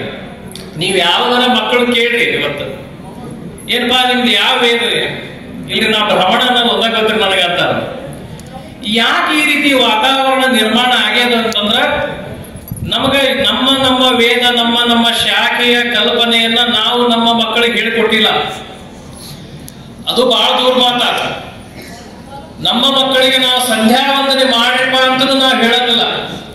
ಯಾಕೆ ನಾವು ನಮ್ಮ ಮಕ್ಕಳಿಗೆ ಸಂಧ್ಯಾ ವಂದನೆ ಮಾಡ್ರಿ ಅಂತ ಹೇಳಂಗಿಲ್ಲ ಅಂದ್ರೆ ಆ ಮಗು ನಮ್ಮನ್ನು ಹೊಳ್ಳಿ ಅಪ್ಪ ನೀ ಯಾಕೆ ಮಾಡಂಗಿಲ್ಲ ಅಂದ್ರೆ ನಮ್ಮ ಹತ್ರ ಉತ್ತರಿಲ್ಲ. ಅದಕ್ಕೆ ನಾವು ನಮ್ಮ ಮಕ್ಕಳಿಗೆ ಸಂಧ್ಯಾ ವಂದನೆ ಮಾಡ್ರಿ ಅಂತ ಸುತ್ತ ನಾವು ಹೇಳಂಗಿಲ್ಲ. ಯಾಕೆ ನಾವೀಗ ನಮ್ಮ ಯುವ ಪೀಳಿಗೆ ನಾವು ಇಲ್ಲಿ ಬಂದಿಲ್ಲ, ನಾವು ಯುವ ಪೀಳಿಗೆ ಇಲ್ಲಿ ಬಂದಿಲ್ಲ ಅಂತ ನಾವು ಹೇಳಿಕತ್ತೇವ್ರಿ. ಆ ದೋಷ ಯುವ ಪೀಳಿಗೆ ಅನ್ನೋದಲ್ಲ, ಆ ದೋಷ ನಮ್ದದು. ನಾವು ಯಾಜ್ಞವಲ್ಕ್ಯ ಸದ್ಗುರುಗಳನ್ನ ಸರಿಯಾಗಿ ನಾವು ಅರ್ಥನೇ ಮಾಡ್ಕೊಂಡಿಲ್ಲ. ಇವತ್ತು ಅನೇಕ ಪೂಜ್ಯರು ಹೇಳಿದರು, ಅನೇಕ ಹಿರಿಯರು ಹೇಳಿದರು. ಮರಟಗಿರಿಯವರು ತಮ್ಮ ಭಾಷಣದೊಳಗೆ ಹೇಳಿದರು, ನಾವು ಆ ಊರಾಗಿನ ಬಿಸಿಲು ತಡೆಯಂಗಿಲ್ಲ, ಈ ಊರಾಗಿನ ಬಿಸಿಲು ತಡೆಯಂಗಿಲ್ಲ. ಸಾಕ್ಷಾತ್ ಸೂರ್ಯದೇವನಿಂದ ತಪಶ್ಚರ್ಯ ಮಾಡಿ ಈ ವೇದವನ್ನ ಆವಿಷ್ಕರಿಸಿದ್ರು, ಭೂಮಂಡಲ ಕರ್ಕೊಂಡ್ಬಂದ್ರು ಅನ್ನೋದನ್ನ ಸುಂದರವಾಗಿರತಕ್ಕಂತಹ ಮಾತನ್ನು ಹೇಳಿದ್ರು. ನಾವು ಯೋಗೀಶ್ವರ ಯಾಜ್ಞವಲ್ಕ್ಯ ಸದ್ಗುರುಗಳ ಅನೇಕ ಚರಿತ್ರೆ, ಅನೇಕ ಜನ ಅವರವರ ವಿಚಾರಧಾರೆಯೊಳಗೆ ಬರ್ತಾರೆ. ಅನೇಕರು ಕೂಡ ಶುಕ್ಲ ಯಜುರ್ವೇದದ ವಿಷಯವನ್ನ ತಮಗ ಶಕ್ತ್ಯಾನುಸಾರವಾಗಿ ಯಾಜ್ಞವಲ್ಕ್ಯರ ಚಿತ್ರಣವನ್ನ ನಮ್ಮ ಮುಂದಿಡ್ಲಿ ಪ್ರಯತ್ನ ಮಾಡ್ಯಾರ. ಯಾಜ್ಞವಲ್ಕ್ಯ ಸದ್ಗುರುಗಳ ಶಕ್ತಿ ಸಾಮರ್ಥ್ಯದ ಅರಿವು ಕಲ್ಪನೆ ನಮಗೆ ತಿಳ್ಕೊಳ್ಳೋದ ಅತ್ಯಂತ ಅವಶ್ಯಕತ. ಇವತ್ತು ಶುಕ್ಲ ಯಜುರ್ವೇದವನ್ನ ನಾವು ಉಳಿಸಬೇಕಾಗಿತ್ತಂದ್ರ ಮೊದಲು ನಮ್ಮ ವೇದದ ಕಲ್ಪನೆ ಬೇಕು. ಗೃಹಸ್ಥರಿಷ್ಟೆಲ್ಲ ಜನ ಕೂತಿರಲ್ರಿ, ನಮಗ ನಮ್ಮ ಮನೆಯೊಳಗ ಲಗ್ನ, ಗೃಹ ಪ್ರವೇಶ, ಉಪನಯನ, ಶ್ರಾದ್ದ, ಪಕ್ಷ ಎಲ್ಲ ಮಾಡಲಿಕ್ಕೆ ನಮಗ್ ಪುರೋಹಿತರು ಬೇಕು. ನಮ್ಮ ಮಕ್ಕಳು ವೇದ ಓದಲಿಕ್ಕೆ ಹೋಗ್ಬಾರ್ದು. ನಾವು ಅನೇಕರು ಕೇಳ್ತೀವಲ್ಲ, ಇವಾಗ 2 ಜನ ಗಂಡಸು ಮಕ್ಕಳು ಇರ್ತಾರ, ಒಬ್ಬರು ವೇದಕ್ಕೆ ಹಾಕಿರಿ. ಅವ್ರಂತಾರ ಇಲ್ರಿ ವೇದ ಕಲಿಸಿದ್ರೆ ಎಲ್ಲರಂತಾರೆ ಕನ್ಯಾ ಸಿಗಂಗಿಲ್ಲ ಅಂತ್ರಿ. ಇವತ್ತು ನಮ್ಮ ಪಾಠಶಾಲೆಯಲ್ಲಿ ಕಲಿತಂತಹ ಭಾಗಶಃ 95ಕ್ಕಿಂತ ಹೆಚ್ಚಿಗೆ ಪರ್ಸೆಂಟೇಜ್ ಹುಡುಗರದೆಲ್ಲರದು ವಿವಾಹ ಆಗಿದೆ. ಬಹಳ ಮಂದಿ ತಪ್ಪ ಕಲ್ಪನೆ ಏನದಂದ್ರ ಇವ ಉಡಾಡಿದ್ದಾನ, ಇವಾಗ ಅಕ್ಷರ ಜ್ಞಾನ ಇಲ್ಲ, ಇವ ಮನ್ಯಾಗ ಹೇಳಿದ ಮಾತು ಕೇಳಂಗಿಲ್ಲ, ಇವ್ನ ಪಾಠಶಾಲೆಗೆ ಹಾಕಿದ. ಬಹಳ ಹುಡುಗರು ನಮ್ಮಲ್ಲಿ ಬರ್ತಾರಲ್ರಿ, ನಾ ಕೇಳ್ತೀವಿ ನೀವು ಎಷ್ಟೇ ತೋರಿ 6ನೇ ತಿಂಗಳ ಆ ಪಾಲಕರ ನಾವು ಪ್ರಶ್ನೆ ಕೇಳ್ತೇನ, ಇವನ್ನ ವೇದಕ್ಕೆ ಹಾಕ್ಬೇಕಂತ ನಿಮ್ ತಲೆಯಾಗ ಯಾಕೆ ಬಂದದ್ರಿ ಅಂತ ಕೇಳ್ತೇವೆ. ಅವ್ರಿಗೆ ಯಾಜ್ಞವಲ್ಕ್ಯ ಗೊತ್ತಿಲ್ರಿ, ಕಣ್ಣು ವರ್ಷಗಳ ಕಲ್ಪನೆ ಇಲ್ಲ. ಅವ್ರು ಏನ್ ಹೇಳ್ತಾರೆ, ಈಗ ಸಾಕಾಗಿ ಒಂದ್ ಸಂಬಂಧ ರೋಸ್ ಕಟ್ಟಿವಿ ಮನ್ಯಾಗ, ಅದಕ್ಕೆ ಇಲ್ಲಿ ತಂದು ಬಿಟ್ಟಿವಿ ಅಲ್ಲ. ನಿಜವಾಗ್ಲೂ ತಂದು ಬಿಡ್ಲಿಕ್ಕಂತ ಬಹಳ ಸಂತೋಷದ. ನಾ ಏನ್ ತಪ್ಪಂತ ನಾ ಹೇಳಂಗಿಲ್ಲ, ಸ್ತುತ್ಯಾರ ಕೆಲಸನ ಅವ್ರು ಮಾಡ್ಲಿಕ್ಕಂತಾರ, ಅದನ್ನು ಒಪ್ಕೋತೀನಿ. ಆದ್ರೆ ಅದನ್ನೇ ನಾವು ಯಾಜ್ಞವಲ್ಕ್ಯರ ಕಣ್ಣುವ ಋಷಿಗಳ ಶಕ್ತಿ ಸಾಮರ್ಥ್ಯ ಅವರ ಅರಿವಿನ ಕಲ್ಪನೆಯನ್ನ ಮಾಡ್ಕೊಂಡು ನಾವು ವೇದ ಕಲಿಸೋದನ್ನ ಎಷ್ಟು ನಮಗೆ ಸುಂದರತೆ ಅದ. ನಿಜವಾಗ್ಲೂ ಒಂದು ಉದಾಹರಣೆ ಹೇಳ್ತೇನೆ. ಒಂದು ವೇದಕ್ಕೆ ಇರುವಂತಹ ಶಕ್ತಿ ಎಷ್ಟದಪ್ಪ ಅಂತಂದ್ರ, ಶುಕ್ಲ ಯಜುರ್ವೇದದ ಕಾಣುವ ಶಾಖೆ ಶುಕ್ಲ ಯಜುರ್ವೇದ ಅಂತಕ್ಕಂಥದ್ದು 40 ಅಧ್ಯಾಯದ 2086 ಮಂತ್ರಗಳ ಒಂದು ಶ್ರೇಷ್ಠವಾಗಿರ್ತಕ್ಕಂಥ ಅತ್ಯಂತ ಪವಿತ್ರವಾದ ಗ್ರಂಥ ಯಾವುದಪ್ಪ ಅಂದ್ರೆ ಶುಕ್ಲ ಯಜುರ್ವೇದ ಸಂಹಿತೆ. ಆ ಶುಕ್ಲ ಯಜುರ್ವೇದ ಸಂಹಿತೆಯಲ್ಲ 1915ನೇ ಇಸ್ವಿ ಒಳಗ ಇಡೀ ಭರತ ಭೂಮಿಯೊಳಗ ಮೊಟ್ಟ ಮೊದಲು ಎಲ್ಲರ ಪ್ರಕಟ ಆಗಿರೋದ್ರ ಅಗಡಿಯ ಆನಂದವನದೊಳಗ ಅದು ಪ್ರಕಟ ಆಗಿದೆ. ಅದನ್ನು ಬರೆದವರು ಯಾರು? ಎಷ್ಟೋ ವರ್ಷ ಯಾಜ್ಞವಲ್ಕ್ಯ ಸದ್ಗುರುಗಳ ಕಾಲದಿಂದ ಇಲ್ಲಿವರೆಗೂ 1915ನೇ ಇಸ್ವಿವರೆಗೂ ಕರ್ಣೋಪಕರಣವಾಗಿತ್ತು. ಒಬ್ಬ ಗುರು ತನ್ನ ಶಿಷ್ಯನಿಗೆ, ಅವನು ತನ್ನ ಶಿಷ್ಯನಿಗೆ ಕರ್ಣೋಪಕರಣವಾಗಿ ಸಹಸ್ರ ವರ್ಷಗಳಿಂದ ಏನ್ ಬಂದಲ್ಲ ಶುಕ್ಲ ಯಜುರ್ವೇದ ಸಂಹಿತೆ,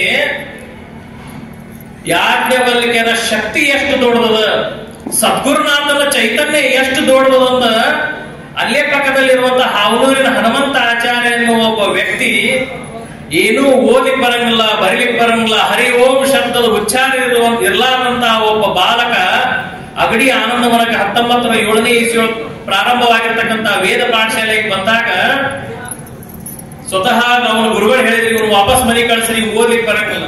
ಶೇಷಾಚಲ ಸದ್ಗುರುಗಳು ಹೇಳಿದ್ರು, ಮಹಾರಾಜ ಕಳ್ಸೋದ್ ಬೇಡ, ಅವನ ಭಾಗ್ಯ ಒಂದು ಬಹಳ ದೊಡ್ಡದ.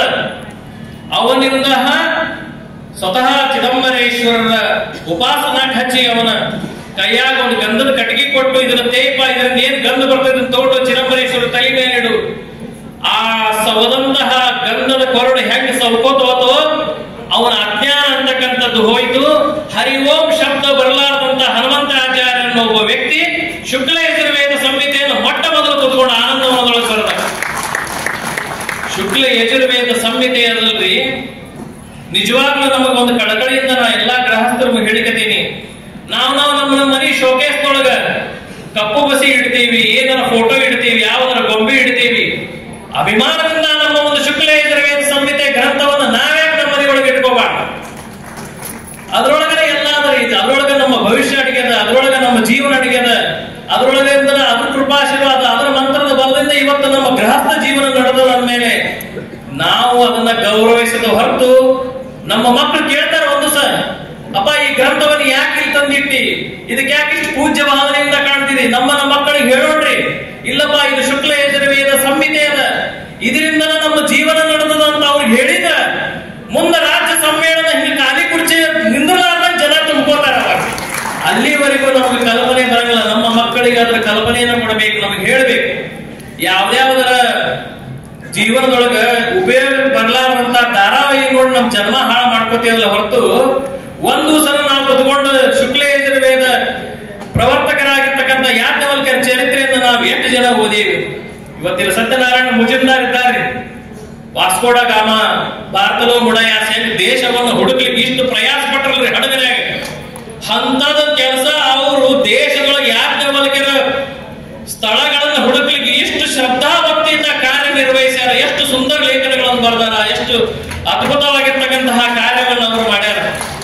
ಸತ್ಯನಾರಾಯಣ ಮುಜುಮ್ದಾರ್ ಒಬ್ಬರ ಆಗ್ಬಾರ್ದು. ಇಂತಹ ಸತ್ಯನಾರಾಯಣ ಮುಜುಮ್ದಾರ್ ಅವರು ಸಹಸ್ರ ಗಟ್ಟಲೆ ಜನ ನಮ್ಮೊಳಗಾದ್ರ ಯಾಜ್ಞವಲ್ಕ್ಯರ ಶುಕ್ಲ ಯಜುರ್ವೇದಗಳ ಕಿಮ್ಮತ್ತು, ಯೋಗ್ಯತಾ, ಸಾಮರ್ಥ್ಯದ ಅರಿವು ನಮಗಾಗ್ತದೆ. ಈ ಭಾರತ ದೇಶದೊಳಗೆ ನಾವು ಶುಕ್ಲ ಯಜುರ್ವೇದಿಗಳು ಎಷ್ಟು ಜನ ಇದ್ದೇವ್ರಿ? ಎದೆ ತಟ್ಟಿ ಹೇಳ್ಬೇಕ್ರಿ ನಾವು. ಈ ಭಾರತ ದೇಶದೊಳಗೆ ಅತ್ಯಂತ ಹೆಚ್ಚು ಸಂಖ್ಯೆಯೊಳಗಿರೋರ ಬ್ರಾಹ್ಮಣದೊಳಗೆ ಶುಕ್ಲ ಯಜುರ್ವೇದಿಗಳು ನಾವಿದ್ದೇವೆ. ಕಲ್ಪನೆ ನಮಗಿಲ್ಲ. ಮಧ್ಯ ಕರ್ನಾಟಕ ಎಷ್ಟೋ ಜನ ನಾವು ಮೊನ್ನೆ ನರ್ಮದಾ ಪರಿಕ್ರಮಣಕ್ಕೆ ಹೋಗಿದ್ವಿ. 4438 ಕಿಲೋಮೀಟರ್ ಆ ನರ್ಮದಾ ಪರಿಕ್ರಮಣದೊಳಗೆ ನಮಗ ಆನಂದ ಅನಿಸ್ತದ್ರಿ. ಅನೇಕ ಸ್ವಯಂಭೂ ಈಶ್ವರಗಳನ್ನು ಇವತ್ತು ಯಾರು ಪೂಜೆ ಮಾಡ್ಲಿಕ್ಕೆತ್ತಾರ ಅಂದ್ರೆ ಶುಕ್ಲ ಯಜುರ್ವೇದಿಗಳು ಪೂಜೆ ಮಾಡ್ಲಿಕ್ಕೆತ್ತಾರ. ಶುಕ್ಲ ಯಜುರ್ವೇದದ ಈ ಪ್ರವರ್ತಕರಾಗಿರ್ತಕ್ಕಂಥ ಯಾಜ್ಞವಲ್ಕ್ಯರನ್ನ ನಾವು ಸ್ಮರಣೆ ಮಾಡೋದು ಎಷ್ಟದನೋ ಆ ಯಾಜ್ಞವಲ್ಕ್ಯ ಸದ್ಗುರುಗಳು ನಾವು ಚರಿತ್ರೆ ಒಳಗೆ ನಾವು ನೋಡ್ತೀವಿ ನೋಡ್ರಿ. ವೈಶಂಪಾಯನರು ಹೀಗಾಯ್ತು, ಅಲ್ಲಿದ್ದಂತಹ ರಾಜರ ಕತೆ ಹಿಂಗಾಯ್ತು, ಹೋದ್ರು ಅವ್ರ ಕಂಬಕ್ಕೆ ಅವ್ರ ತೀರ್ಥವನ್ನ ಪ್ರೋಕ್ಷಣೆ ಮಾಡಿದ್ರು. ಆ ತೀರ್ಥ ಆ ಶಕ್ತಿ ಸಾಮರ್ಥ್ಯದಿಂದ ಕಂಬದೊಳಗ ಚಿಗುರು ಹೊಡಿತು, ಅದರಿಂದ ಫಲ ಉತ್ಪನ್ನ ಆಯ್ತು. ಆವಾಗ ಅವ್ರು ಹೇಳಿದ್ರು, ಇಲ್ಲ ನೀವು ಹೋಗ ರಾಜನ ಹತ್ರ, ಇಲ್ಲ ಆ ಮಂತ್ರಕ್ಕೆ ವಿರೋಧ ಆಗಿದ್ದಕ್ಕೆ ಯಾಜ್ಞವಲ್ಕ್ಯರಲ್ಲಿ ಬಂದ್ರು. ಗುರುಗಳಿದ್ದಂತಹ ಹೇಳಿಕೊಟ್ಟಂತಹ ವೇದ ಮಂತ್ರಗಳನ್ನ ಅವರು ವಮನ ಮಾಡ್ಕೊಂಡ್ರು, ಬಂದ್ರು, ತಪಶ್ಚರ್ಯಕ್ಕೆ ಹೋದ್ರು. ಇವೆಲ್ಲವೂ ಕತೆ ನಿಮ್ಗೆಲ್ಲ ಗೊತ್ತದು. ಖರೇ ಆ ಯಾಜ್ಞವಲ್ಕ್ಯ ಸದ್ಗುರುಗಳನ್ನ ಈ ಭೂಮಂಡಲಕ್ಕೆ ಕೊಟ್ರಲ್ರಿ, ಆ ತಂದೆ ತಾಯಿಗಳನ್ನ ಸ್ಮರಣೆ ಮಾಡೋದು ಎಷ್ಟು ಯೋಗ್ಯದ, ಎಷ್ಟು ಶ್ರೇಷ್ಠದ. ನೀವು ಅವತ್ತು ಏನಾದ್ರೂ ಮಹಾತ್ಮರ ಚರಿತ್ರೆಯನ್ನು ನೋಡ್ರಿ. ನೀವು ಯಾವುದೇ ಒಬ್ಬ ಸತ್ಪುರುಷರು, ಯೋಗ್ಯತಾವಾನ ಪುರುಷ ಈ ಭೂಮಂಡಲಕ್ಕೆ ಬರ್ತಾನಂದ್ರೆ ಅವರ ತಂದೆ ತಾಯಿಗಳ ತಪಸ್ಸಿನ ಶಕ್ತಿ ಅಂತಕ್ಕಂಥದ್ದು ಅಷ್ಟೇ ಸುಂದರವಾಗಿರ್ತಕ್ಕಂಥ ಅವಶ್ಯಕತೆ ಅದ. ಇವತ್ತು ಅವರು ಒಂದು ಮಾತು ಹೇಳಿದ್ರು ನಮಗೆ, ಯಾಜ್ಞವಲ್ಕ್ಯರ ಜಯಂತಿಯನ್ನ ಅನೇಕ ಊರುಗಳಲ್ಲಿ ಅನೇಕ ಭಾಗದೊಳಗ ಮಾಡ್ತಾರ, ಅದನ್ನ ಒಮ್ಮತದಿಂದ ಒಂದೇ ನಿರ್ಣಯಕ್ಕೆ ಬರಬೇಕಂತ ಹೇಳಿ. ಅದು ನಿಜವಾಗ್ಲೂ ಅವಶ್ಯಕತೆ ಇದ್ದದ್ದು ಬಹಳ. ಒಂದ್ ಕಡೆ ಜ್ಯೇಷ್ಠ ನವಮಿ ಮಾಡ್ತಾರ, ಒಂದು ಕಾರ್ತಿಕ ಬಹುಳ ದಶಮಿ ಮಾಡ್ತಾರ, ಈ ಕಡೆ ಎಲ್ಲಾ ಕಡೆ ಅದ. ಈ ಮಾತನ್ನ ಅವ್ರು ನನಗೆ ಹೇಳ್ರಿ ಅಂತ ಹೇಳಿದ್ರು. ಖಂಡಿತವಾಗಿ ಆ ಮಾತನ್ನ ನಾ ಹೇಳಲಿಕ್ಕೆ ಇಷ್ಟಪಡಲ್ಲ. ಯಾಕಂದ್ರೆ ಸತ್ಯನಾರಾಯಣ ಮುಜುಮ್ದಾರ್ ಅವರು ನಿಮ್ಗೆ ಹೇಳ್ಬೇಕು. ಯಾಕಂದ್ರೆ ಅವ್ರು ಇಷ್ಟು ಶ್ರಮ ವಹಿಸಿ ಕಾರ್ಯಭಾವನೆ ಮಾಡ್ಯಾರ. ಅದು ಸದ್ಗುರುಗಳ ಸಮಕ್ಷಮ ಆ ವಿಷಯವನ್ನ ನಿಮ್ ಮುಂದೆ ಇಡೋದು ಬಹಳ ಅವಶ್ಯಕತೆ ಅದ. ಮಹಾತ್ಮರನ್ನ ಹೇಳೋದು ಒಂದು ಇಚ್ಛಾ ಏನ್ ಮಾಡ್ತೀರಪ್ಪ ಅಂತಂದ್ರ, ನಾ ಹೆಚ್ಚು ಸಮಯವನ್ನ ಮುಜುಮ್ದಾರ್ ಅವರು ಕೊಡ್ಲಿಕ್ಕೆ ನಾ ಇಚ್ಛಾ ಪಡ್ತೀನಿ. ನಾವ್ ಇವತ್ತು ಅನೇಕ ಗ್ರಂಥ ಯಾಜ್ಞವಲ್ಕ್ಯರ ಚರಿತ್ರೆಯನ್ನ ನಾವು ಓದಿದ್ವಿ. ಬಹಳ ಆನಂದದಾಯಕವಾಗಿರ್ತಕ್ಕಂಥ ವಿಷಯದ ಒಂದು ನಾ ಭಗವಂತ ಯಾಜ್ಞವಲ್ಕ್ಯರ ಹತ್ರ ಏನು ಪ್ರಾರ್ಥನೆಯನ್ನ ಮಾಡ್ತೇನೆ ಅಂತಂದ್ರ, ಯಾಜ್ಞವಲ್ಕ್ಯರಿಂದ ರಚಿತವಾಗಿರ್ತಕ್ಕಂತಹ ಶುಕ್ಲ ಯಜುರ್ವೇದದ ಯೋಗ್ಯತಾ ಸಾಮರ್ಥ್ಯದ ಅರಿವು ನಮ್ಮ ಪ್ರತಿಯೊಬ್ಬ ಗೃಹಸ್ಥರ ಮನೆಯೊಳಗೂ ಅದು ಬರಬೇಕು. ಬಹಳ ನಾವ್ ಎಷ್ಟು ಹಿಮ್ಮುಖರಾಗಿ ಹೊಂಟೇವಪ್ಪ ಅಂತಂದ್ರ, ನನಗೊಂದು 8-10 ಮನೆ ಕೇಳ್ಯಾರ, 8 ಮನ್ಯಾಗ ಕೇಳ್ಯಾರ, ಸ್ವಾಮಿಯಾರ ಈಗ ನಮ್ಮ ಮನ್ಯಾಗ ದೊಡ್ಡದೇವ್ರು ಅದ್ರಲ್ಲಿ ನಿಮ್ ಮಠಕ್ ತಗೋತೀರಿ ಅಂತ ಕೇಳ್ಯಾರ. ಎಷ್ಟು ಭಯಾನಕ ವಾತಾವರಣದ್ರಿ, ಪೂಜಾ ಮಾಡೋದು ಎಷ್ಟು ಈಗ ವಿಚಿತ್ರ ಆಗ್ಯದ. ಎಷ್ಟೋ ಮಂದಿ ಕೇಳ್ತಾರಿ ನಮಗ, ಈ ಜ್ಯೇಷ್ಠ ಗೌರಿ, ಸ್ವರ್ಣ ಗೌರಿ, ಶುಕ್ರವಾರ ಗೌರಿ ಇವ್ನ ಮುಂದೆ ಹೆಂಗ್ ಮಾಡ್ಬೇಕ್ರಿ, ಮಗ ನೌಕರಿ ಸಸಿ ನೌಕರಿ ಹೆಂಗ್ ಇವ್ನ ಮುಂದೆ ನಡೆಸೋದು? ಎಲ್ಲದ ಒಂದು ದೊಡ್ಡ ಯಕ್ಷ ಪ್ರಶ್ನೆಯಾಗಿ ನಮ್ಮ ಬ್ರಾಹ್ಮಣ ಸಮಾಜದ ಮುಂದೆ ನಿಂತದ. ಭಯಂಕರ ದುಃಖ ಅನಿಸ್ತದ್ರಿ. ಒಂದೊಂದು 10 ಹಳ್ಳಿ, ಒಂದೊಂದು ಊರಾಗ 10 ಗಂಟೆ ಹುಡುಗರು ನಮ್ದು ವಿವಾಹ ಇಲ್ದಂಗ್ ಕೂತಾರ. ಎಂತಿಂತ ಭಯಾನಕವಾಗಿರ್ತಕ್ಕಂಥ ವಾತಾವರಣದ ನಿಜವಾಗಲೂ ಯೋಚನೆ ಮಾಡುವಂತಹ ಒಂದು ಸನ್ನಿವೇಶಕ್ಕೆ ನಾವು ಬ್ರಾಹ್ಮಣ ಸಮಾಜ ಬಂದು ನಿಂತ್ಕೊಂಡಿವಿ. ಸನಾತನ ಹಿಂದೂ ಧರ್ಮದ ರಕ್ಷಣೆ ಕೂಡ ನಮ್ಮ ದೊಡ್ಡ ಜವಾಬ್ದಾರಿಯಾಗಿ ಉಳಿದದ. ಇವತ್ತು ಟಿವಿ ನೋಡಿದ್ರ, ಪೇಪರ್ ಓದಿದ್ರೆ ಎಷ್ಟು ಭಯ ಅನಿಸ್ತದ. ಸಂಘ ಶಕ್ತಿ ಕಲಿಯುಗ, ಈ ಕಲಿಯುಗದೊಳಗೆ ಯಾರ್ಯಾರ ದೊಡ್ಡ ಶಕ್ತಿ ಅದಂದ್ರ ಅದು ಸಂಘಕ್ಕದ, ಸಂಘಟನೆಗೆ ಮಾತ್ರ ಅದ. ನಾವು ನೀವೆಲ್ಲ ಅತ್ಯಂತ ಕಳಕಳಿಯಿಂದ ಇನ್ನೇನಾದ್ರೂ ಇಂತಹ ಕಾರ್ಯಗಳಾದ ಹೀಗೆ ಕೈ ಜೋಡಿಸೋಣ. ಯಾಜ್ಞವಲ್ಕ್ಯ ಸದ್ಗುರುಗಳ ಕೃಪಾಶೀರ್ವಾದ ನಿಮ್ಮ ಮೇಲೆ ಇರಲಿ ಅಂತ ಹೇಳಿ ಈ 4 ಮಾತುಗಳನ್ನ ಯಾಜ್ಞವಲ್ಕ್ಯ ಸದ್ಗುರುಗಳ ದಿವ್ಯ ಚರಣಕ್ಕೆ ನಾ ಸಮರ್ಪಣೆ ಮಾಡ್ತೇನೆ. ಶಿವಚಿದಂಬ. ಯೋಗೀಶ್ವರ ಯಾಜ್ಞವಲ್ಕರು ಸಕಲ ಮಾನವರ ಗುರುಗಳು ಹಾಗೂ ಯಾಜ್ಞವಲ್ಕ್ಯ ಜಯಂತಿಯ ರಹಸ್ಯದ ಬಗ್ಗೆ ತಿಳಿಸಿದ ಶ್ರೀಗಳಿಗೆ ಧನ್ಯವಾದಗಳು. 2ನೇ ಉಪನ್ಯಾಸಕರು ಶ್ರೀ ಸತ್ಯನಾರಾಯಣ ಮುಜುಮ್ದಾರ್ ಅವರು, ಕಣ್ವಶ್ರೀ, ಕಣ್ವ ಕಣ್ಮಣಿ, ಕಣ್ವಜ್ಯೋತಿ ಸಾಮ್ರಾಟ್ ಪ್ರಶಸ್ತಿ ವಿಜೇತರು. ದಯವಿಟ್ಟು ಅವರನ್ನು ವಿನಂತಿಸಿಕೊಳ್ಳುತ್ತೇನೆ. ಇವರ ಉಪನ್ಯಾಸದ ವಿಷಯ ಯಾಜ್ಞವಲ್ಕರಿಂದ ಸಮಾಜಕ್ಕೆ ಕೊಡುಗೆ. ಕಣ್ವ ವೀರಾಜ ತೀರ್ಥ ಶ್ರೀಪಾದಂಗಳವರಿಗೆ ಮತ್ತು ವೇದಿಕೆಯ ಮೇಲೆ ಕೂತಿರ್ತಕ್ಕಂಥ ಪೂಜ್ಯ ಹಿರಿಯರಿಗೆ ನಮಸ್ಕರಿಸುತ್ತಾ ನಾನು 4 ಮಾತುಗಳನ್ನು ಹೇಳಲು ಇಷ್ಟಪಡ್ತೇನೆ. ನಮ್ಮ ಮಾಟಿಗೆಯವರು ಹೇಳಿದರು, ನೀವು ಯಾಜ್ಞವಲ್ಕ್ಯರ ಸ್ಥಳಗಳದ್ದೇ ಸಂಶೋಧನೆ ಭಾಳ ಮಾಡಿದರೆ ಸಾಕು. ಯಾಜ್ಞವಲ್ಕ್ಯರದ್ದು ಮತ್ತು ಕಣ್ವದ್ದು, ಯಾಜ್ಞವಲ್ಕ್ಯರದ್ದು ಕಣ್ವದ್ದು ಇಬ್ಬರದ್ದು ಹೇಳ್ಕೊತ್ಕೋತಾರೆ, ನಿಮ್ಗೆ ಸಂಜೆ ಆಗ್ತದೆ. ಅದಕ್ಕಾಗಿ ನೀವು ಕೇವಲ ಯಾಜ್ಞವಲ್ಕ್ಯರಿಗೆ ಮಾತ್ರ ಸೀಮಿತ ಮಾಡ್ರಿ ಅಂತಕೊಂಡು ಹೇಳಿದ್ರು. ಅವ್ರು ಹೇಳಿದಂಗೆ ಯಾಜ್ಞವಲ್ಕ್ಯರಿಗೆ ಸೀಮಿತ ಮಾಡಿದ್ರು. ಮತ್ತು ಈಗ ನಮ್ಮ ವಿಶ್ವನಾಥ ಚಕ್ರವರ್ತಿ ಗುರುಗಳು ಹೇಳಿದರು, ಯಾಜ್ಞವಲ್ಕ್ಯರ ಜಯಂತಿಯನ್ನ ಉತ್ತರ ಭಾರತದಲ್ಲಿ, ಮಹಾರಾಷ್ಟ್ರದಲ್ಲಿ ಪಾಲ್ಗೊಳ್ಳ ಶುದ್ಧ ಪಂಚಮಿ ಮಾಡ್ತಾರೆ. ನಮ್ಮಲ್ಲಿ ಜ್ಯೇಷ್ಠ ಶುದ್ಧ ದಶಮಿ ಮಾಡ್ತೀವಿ. ಆಮೇಲೆ ತಮಿಳುನಾಡಲ್ಲಿ ಕಾರ್ತಿಕ ಶುದ್ಧ ದ್ವಾದಶಿ ಮಾಡ್ತಾರೆ. ಆಮೇಲೆ ನಮ್ಮ ಇತರ ಕಡೆ ಯಾವುದು ದಕ್ಷಿಣ ಕರ್ನಾಟಕದಲ್ಲಿ ಕಾರ್ತಿಕ ಶುದ್ಧ ಸಪ್ತಮಿ ಮಾಡ್ತೀವಿ. ಹೀಗಾಗಿ ಇದರಲ್ಲಿ ಯಾವುದು ಸರಿಯಾದದ್ದು ಅಂತಕ್ಕಂಥದ್ದು ಅವ್ರಿಗೆ ಕೇಳಿದ್ರು. ನಾನು ಎಲ್ಲ ಗ್ರಂಥಗಳನ್ನು ಅವಲೋಕನ ಮಾಡಿದ ಮೇಲೆ ಎಲ್ಲ ಗ್ರಂಥಗಳ ಒಂದು ಇದರ ಮೇಲೆ ಒಂದು ತಯಾರು ಮಾಡಿ ಏನಪ್ಪ ಅಂದ್ರೆ ಕಾರ್ತಿಕ ಶುದ್ಧ ದಶಮಿ ಅಂತಕ್ಕಂಥದ್ದು ಯಾಜ್ಞವಲ್ಕ್ಯರ ಜಯಂತಿ ಅಂತಕ್ಕಂಥದ್ದು ನಮ್ಗೆ ಗೊತ್ತಾಗುತ್ತೆ. ಅದಕ್ಕಾಗಿ ನಾವೇನಂದ್ರೆ ಈಗ 2-3 ವರ್ಷ ಹಿಂದ್ಗಡೆ ನನಗೆ ಬೆಂಗಳೂರಿನಿಂದ ಫೋನ್ ಬಂದಿತ್ತು, ಹಿಂಗೆ ಕರೆಕ್ಟ್ ಯಾವ್ದದ ನಮಗೆ ತಿಳಿಸಿದೆ ಅಂತ ಹೇಳ್ಕೊಂಡು ಅವ್ರಿಗೆ ಆಧಾರ ಸಹಿತವಾಗಿ ತಿಳಿಸಿದ್ದೆ ನಾನು.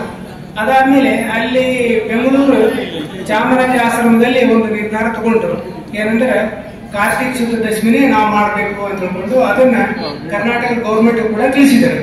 ಅದಾದ್ಮೇಲೆ ಅವರು ಉಳಿದ ಎಲ್ಲ ಮಠಗಳಿಗೂ ಕೂಡ, ಎಲ್ಲ ಪಂಚಾಂಗಕರ್ತರಿಗೂ ಕೂಡ ಕಾರ್ತಿಕ ಶುದ್ಧ ದಶಮಿನೇ ಯಾಜ್ಞವಲ್ಕ್ಯರ ಜಯಂತಿ ಮಾಡಬೇಕು ಅಂತಕ್ಕಂಥದ್ದು ತಿಳಿಸಿದಾರಂತ. ಅದೇನಪ್ಪ ಅಂದ್ರೆ ಯಾಕೋ ಏನೋ ಗೊತ್ತೇಳಿ ಇಲ್ಲಿವರೆಗೆ ಇಂಪ್ಲಿಮೆಂಟ್ ಆಗಲಿಲ್ಲ. ಆಮೇಲೆ CRG ಫೋನ್ ಮಾಡಿದೆ, ಹಿಂಗ ನೀವು ಇದರಲ್ಲಿ ಯಾಕೆ ಬದಲಿ ಮಾಡಿಲ್ಲ ತಿಳಿಸ್ಯಾರ ಅಂತಂದು. ಅವರು ಇಲ್ಲ, ನನಗೆ ಕಣ್ಣು ಮಠದ ಶ್ರೀಗಳವರಿಂದ ಸಂದೇಶ ಬಂತಂದ್ರೆ ಅದನ್ನ ನಾವು ಕಾರ್ತಿಕ ಶುದ್ಧ ದಶಮಿ ತಿಳ್ಕೊಂಡು ಮಾಡ್ತೀವಿ ಅಂತಕ್ಕಂಥ ಅಭಿಪ್ರಾಯ ವ್ಯಕ್ತ ಮಾಡಿದರು. ಅದಕ್ಕಾಗಿ ಹಿರಿಯರೆಲ್ಲ ಕೂತ್ಕೊಂಡು ಬೇಕಾದ ನಾನು ಅದಕ್ಕೆ ಆಧಾರಗಳನ್ನು ಕೊಡ್ತೀನಿ. ಅದರ ಪ್ರಕಾರ ಅವ್ರೇನಪ್ಪ ಅಂತಾರೆ ಅದನ್ನು ಇಂಪ್ಲಿಮೆಂಟ್ ಮಾಡ್ಬೋದು. ಇದ್ರ ಜೊತೆಗೆ ಇನ್ನೊಂದು ಯಾಜ್ಞವಲ್ಕ್ಯರ ತಪೋಭೂಮಿಗಳನ್ನ ಪರಿಚಯ ಮಾಡಿಕೊಡೋಕೆ ಪೂರ್ವದಲ್ಲಿ ಯಾಜ್ಞವಲ್ಕ್ಯರ ಬಗ್ಗೆ ಇನ್ನು ಒಂದು ವಿಷಯ ಹೇಳಲಿಕ್ಕೆ ನಾನು ಇಷ್ಟಪಡ್ತೇನೆ. ತಪಸ್ ಮಾಡಿದ್ರು, ಅದಲ್ಲ ಅವರೇನಪ್ಪ ಅಂದ್ರೆ ಮತ್ತೆ ಯಜುರ್ವೇದದ ರಾಶಿಯನ್ನು ಕೊಟ್ಟರು. ಹೀಗಾಗಿ ಆ ಕಾಲದಲ್ಲಿ 2 ಯಜುರ್ವೇದಗಳಾದು. ಕೃಷ್ಣ ದ್ವೈಪಾಯನರು ಪಡೆದಿರ್ತಕ್ಕಂಥ ಶುಕ್ಲ ಏನು ವೇದ ಅದಲ್ಲ, ಕೃಷ್ಣ ದ್ವೈಪಾಯನರ ಕೃಷ್ಣ ಯಜುರ್ವೇದ ಆಯ್ತು. ಯಾಜ್ಞವಲ್ಕ್ಯರು ಪಡೆದಿರ್ತಕ್ಕಂಥದ್ದು ಶುದ್ಧವಾಗಿರ್ತಕ್ಕಂಥದ್ದು. ಯಾಕಂದ್ರೆ ಸಂಹಿತೆ ಮತ್ತು ಬ್ರಾಹ್ಮಣ ಕೂಡಿ ಇಲ್ಲದೆ ಇರತಕ್ಕಂಥದ್ದು. ಹೀಗಾಗಿ ಯಾಕಂದ್ರೆ ಅದು ಶುಕ್ಲೇಶ್ವರ ಆಯ್ತು ಅಂತ ತಿಳ್ಕೊಂಡು ಸ್ವಾಭಾವಿಕ ನಾವು ತಿಳ್ಕೊತ ಬರ್ತೀವಿ. ಆದರೆ ಇನ್ನೂ ನಾವು ಡೀಪ್ ಆಗಿ ವಿಚಾರ ಮಾಡ್ಕೊಂಡು ಹೋದಂಗೆಲ್ಲ ಒಂದು ವಿಷಯ ನಮಗೆ ಗೊತ್ತಾಗ್ತದೆ. ಅದೇ ಅಂತಂದ್ರೆ ಶ್ರೀಧರ ಶಾಸ್ತ್ರಿ ಅಣ್ಣಾವರಿಯವರು, ನಾಸಿಕದ ಶ್ರೀಧರ ಶಾಸ್ತ್ರಿ ಅಣ್ಣಾವರಿಯವರು, ಆಮೇಲೆ ಹರಿದ್ವಾರದ ಶ್ರೀರಾಮ ಶರ್ಮ ಆಚಾರ್ಯರು ಏನಂದ್ರೆ ಒಂದು ತಮ್ಮ ಲೇಖನದಲ್ಲಿ ಬರೀತಾರೆ, ಯಾಜ್ಞವಲ್ಕ್ಯರು ಸೂರ್ಯನ ಕುರಿತು ತಪಸ್ಸು ಮಾಡಿದಾಗ ಸೂರ್ಯನಾರಾಯಣ ಅವರಿಗೆ ಕೇವಲ ಯಜುರ್ವೇದ ಕೊಡ್ಲಿಲ್ಲ. ಸೂರ್ಯನಾರಾಯಣ ಅವರಿಗೆ ಏನಪ್ಪ ಅಂದ್ರೆ ವೇದದ ಮಂತ್ರಗಳ ಸಂಗ್ರಹಣೆ ಕೊಟ್ಟ ಅಂತ ಹೇಳ್ಕೊಂಡ್ರೆ, ವೇದ ಮಂತ್ರದ ಸಂಗ್ರಹಗಳನ್ನ ಅದ್ರ ಜೊತೆಗೆ ದರ್ಶನಗಳನ್ನ ಕೊಟ್ಟ ಅಂತ ಹೇಳ್ಕೊಂಡು.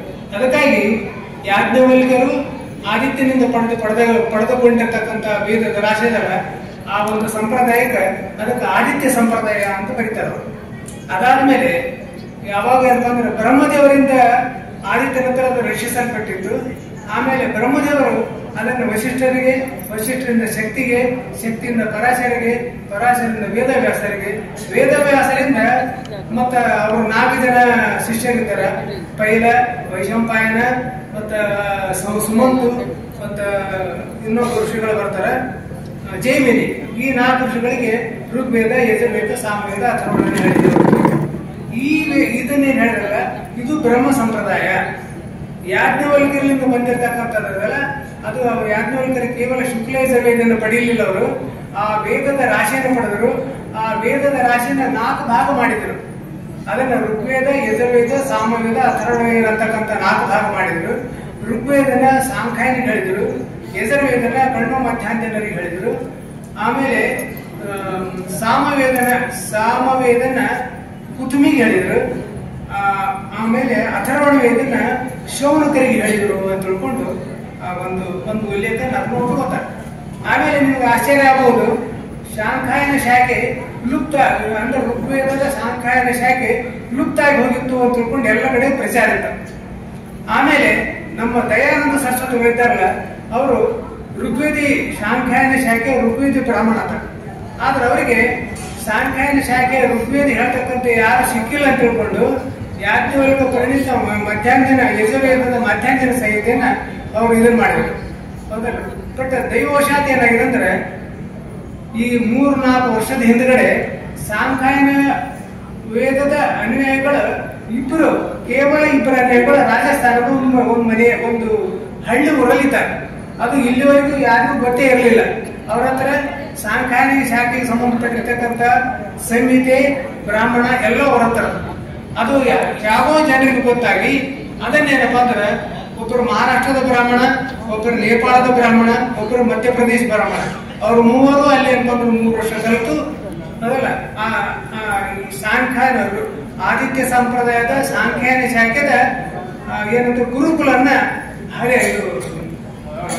ಹರಿಯಾಣದಲ್ಲಿ ಪ್ರಾರಂಭ ಮಾಡ್ಯಾರಂತಕ್ಕಂಥ ಒಂದು ಸಂತೋಷ ಸಂಗತಿ. ಅಂದ್ರೆ ಯಾಜ್ಞವಲ್ಕ್ಯರು ಕಂಡು ಪ್ರಚಾರ ಮಾಡಿರ್ತಕ್ಕಂಥ ಯಾವ ಸಾಂಖ್ಯಾಯನ ಶಾಖೆ ವೃತ್ತಾಗಿ ಮುಗಿತ್ತು ಅಂತಿದ್ರಲ್ಲ, ಅದಕ್ಕೆ ಮತ್ತೇನಂದ್ರೆ ಯಾಜ್ಞವಲ್ಕ್ಯರ ಅನುಗ್ರಹದಿಂದ ಅದಕ್ಕೆ 3 ಜೀವ ಸಿಕ್ಕಿತ್ತು. ಅದೇ ರೀತಿ ಏನಪ್ಪ ಅಂದ್ರೆ ಈಗ ನಮ್ದು ಶುಕ್ಲ ಯಜುರ್ವೇದದಲ್ಲಿ 15 ಶಾಖೆಗಳು, 15 ಶಾಖೆಗಳಲ್ಲಿ 13 ಶಾಖೆಗಳು ಮುಕ್ತಾಗಿ ಹೋಗ್ಯಾವ. ದೈವವಶಾತ್ ಮಧ್ಯಾಂಜನ ಶಾಖೆ, ಆಮೇಲೆ ಅದರ ಸಂಹಿತೆ ಉಳಿದದ, ಕಣ್ಣು ಶಾಖೆ ಸಂಹಿತೆ ಮತ್ತು ಅದರ ಬ್ರಾಹ್ಮಣ ಉಳಿದದ. ಉಳಿದ 13 ಶಾಖೆಗಳ ಬ್ರಾಹ್ಮಣಗಳಾಗಲಿ ಅದರ ಇದಾಗಲಿ ಉಳಿದಿಲ್ಲ. ಬಟ್ ಒಂದೇನಂದ್ರೆ ಗಾಲವ ಮಹರ್ಷಿ ಏನಿದ್ದಲ್ಲ, ಗಾಲವ ಶಾಖೆ ಚೆನ್ನಾಗಿಲ್ಲ. ಬಟ್ ಗಾಲವ ಶಾಖೆಯ ಸಂಹಿತೆಗಳು, ಗಾಲವ ಶಾಖೆಯ ಶತಪಥ ಬ್ರಾಹ್ಮಣ ಜೀವಂತದ್ದು ಅದಲ್ಲ. ಆಮೇಲೆ ಇನ್ನೊಂದು ಜಾಬಾಲ ಶಾಖೆ ಅದ ಜೀವಂತದ, ಜಾಬಾಲ ಶಾಖೆ ಜೀವಂತದ. ನರ್ಮದಾ ತೀರದಲ್ಲಿ ಗಾಲವ ಶಾಖೆ ಜೀವಂತದ. ನಾನು ಅವ್ರನ್ನ ದರ್ಶನ ಮಾಡ್ಕೊಂಡಿದ್ದೀನಿ. ಆದರೆ ಅವರು ತಮ್ಮ ಗಾಲವ ಶಾಖೆಯ ಬ್ರಾಹ್ಮಣನಾಗಲಿ ಗಾಲವ ಶಾಖೆಯ ಶುಕ್ಲ ಯಜುರ್ವೇದನಾಗಲಿ ಅವರು ರಕ್ಷಣೆ ಮಾಡಿಲ್ಲ. ಬಟ್ ನಮ್ಮಲ್ಲಿ ಏನಪ್ಪ ಅಂದ್ರೆ ನಮ್ಮ ದೈವವಶಾತ್ ನಮ್ಮ ಶುಕ್ಲ ಯಜುರ್ವೇದದ ಸಂಹಿತದ, ಶುಕ್ಲ ಯಜುರ್ವೇದದ ಬ್ರಾಹ್ಮಣದ, ಶುಕ್ಲ ಯಜುರ್ವೇದದ ಜನ ಇದ್ದಾರೆ, ಶುಕ್ಲ ಯಜುರ್ವೇದ ಕಣ್ವ ಶಾಖೆ ಜನ ಇದ್ದಾರೆ. ಹೀಗಾಗಿ ಏನಪ್ಪ ಅಂದ್ರೆ ಈ ಸಹಸ್ರಾರು ವರ್ಷದಿಂದ ಉಳಿದು ಬಂದಿರತಕ್ಕಂಥ ಈ ಶಾಖೆನ ನಾವೆಲ್ಲರೂ ಅದನ್ನ ರಕ್ಷಣೆ ಮಾಡಿಸಬೇಕು, ಅದನ್ನು ಉಳಿಸ್ಬೇಕು. ನಮ್ಮ ಬ್ರಾಹ್ಮಣರ ಮುಖ್ಯ ಕರ್ತವ್ಯ ಏನಂದ್ರೆ ನಮ್ಮ ವೇದ ಪರಂಪರೆಯನ್ನು ಮೊದಲು ರಕ್ಷಣೆ ಮಾಡೋದು. ಅದಾದ್ಮೇಲೆ ನಮ್ಮ ಮತಗಳ ಪರಂಪರೆ, ವೇದ ಪರಂಪರೆನೇ ರಕ್ಷಣೆ ಆಗ್ತಕ್ಕಂಥದ್ದು ಮುಖ್ಯ ಉದ್ದೇಶ. ಈಗೇನಂದ್ರೆ ನನಗೆ ಒಂದು 3/4 ಗಂಟೆ ಕೊಟ್ಟಿದ್ದಾರೆ. ಸಾಧ್ಯ ಆದಷ್ಟು 3/4 ಗಂಟೆಯಲ್ಲಿ ನಾನು ಯಾಜ್ಞವಲ್ಕ್ಯರ ತಪೋಭೂಮಿಗಳ ಎಲ್ಲೆಲೆವ ಅಂತಕ್ಕಂಥದ್ದು ಒಂದು ಸೂಕ್ಷ್ಮ ಪರಿಚಯ ಮಾಡಿಕೊಳ್ಳಿಕ್ಕೆ ಇಷ್ಟಪಡ್ತೇನೆ. ಈ ಯಾಜ್ಞವಲ್ಕ್ಯರ ಪರಿಚಯ, ತಪೋಭೂಮಿಗಳ ಪರಿಚಯ ಮಾಡಿಕೊಳ್ಳೋದಕ್ಕೆ ಹಿಂದೆ ಯಾಕದು ಭಾವನೆ ನನ್ನ ಹತ್ರ ಬಂತು? ಯಾಕಂದ್ರೆ ನಾನು BSc ಇಳಕಲಾಗಿ MSc ಗುಲ್ಬರ್ಗ ಮಾಡಿ ನಾನು ನೌಕರಿ ಮಾಡಿಕೊತ ಹೋದವ. ನನಗೆ ಒಂದು ಸಲ ಏನಂದ್ರೆ ಇದ್ದಾಗ ಯಾಜ್ಞವಲ್ಕ್ಯರ ಜಯಂತಿಗೆ ಹುಣಸೋಳಿ ಬರುತ್ತೆ, ಹೊರತಾಗಿ ಉಳಿದದ ಬಗ್ಗೆ ನಮ್ಗೆ ಏನು ಗೊತ್ತಿಲ್ಲ. ಆಮೇಲೆ 1982ರಲ್ಲಿ ಒಂದು ಸಲ ಬುದ್ಧಿನೇ ಹೋಗಿದ್ದೆ. ನಮ್ಮಪ್ಪ ಹೇಳಿದ್ರು ನಮ್ಮ ಮಠ ಸ್ಥಾಪನೆ ಮಾಡಿದ್ರು ಇವರು. ಅದಾದ್ಮೇಲೆ ನಾನು ರಿಟೈರ್ ಆಗೋವರೆಗೂ ಬೆಂಗಳೂರು ರಾಯಚೂರಿಗೆ ಬರೋವರೆಗೂ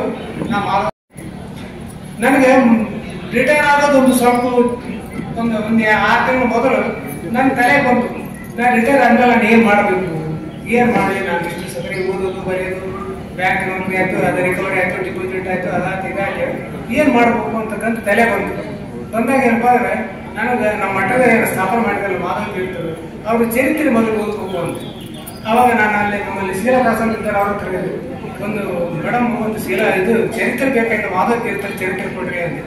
ಅವ್ರ ನನ್ನ ಹತ್ರ ಚರಿತ್ರೆ ಇಲ್ರಿ ಅಂದ್ರೆ, ಚರಿತ್ರೆ ಏನೋದ್ರ ಬಗ್ಗೆ ಎಲ್ಲ ನಮ್ಗೆ ಸ್ವಾಭಾವಿಕ ಭಾವನೆಗಳು ಹುಟ್ಟಬೇಕಾದ್ರೆ ಅಂದ್ರೆ ಚರಿತ್ರೆ ಓದ್ಬೇಕಲ್ಲ ಅಂತ ನಾನು ಆಗಿದ್ರೆ ಅವ್ರು ಯಾವ ಕ್ಷಣದಲ್ಲಿ ಅಂದ್ರೆ ನಮ್ಗೆ ಗೊತ್ತಿಲ್ಲ, ನಿಮ್ ಬುದ್ಧಿಗೆ ಹೋಗಿ ಮಾಧವ ತೀರ್ಥರ ದರ್ಶನ ಮಾಡ್ಕೊಳ್ರಿ, ನಿಮ್ ಪ್ರೇರಣೆ ಸಿಗ್ತದ ಅಂದ್ರೆ.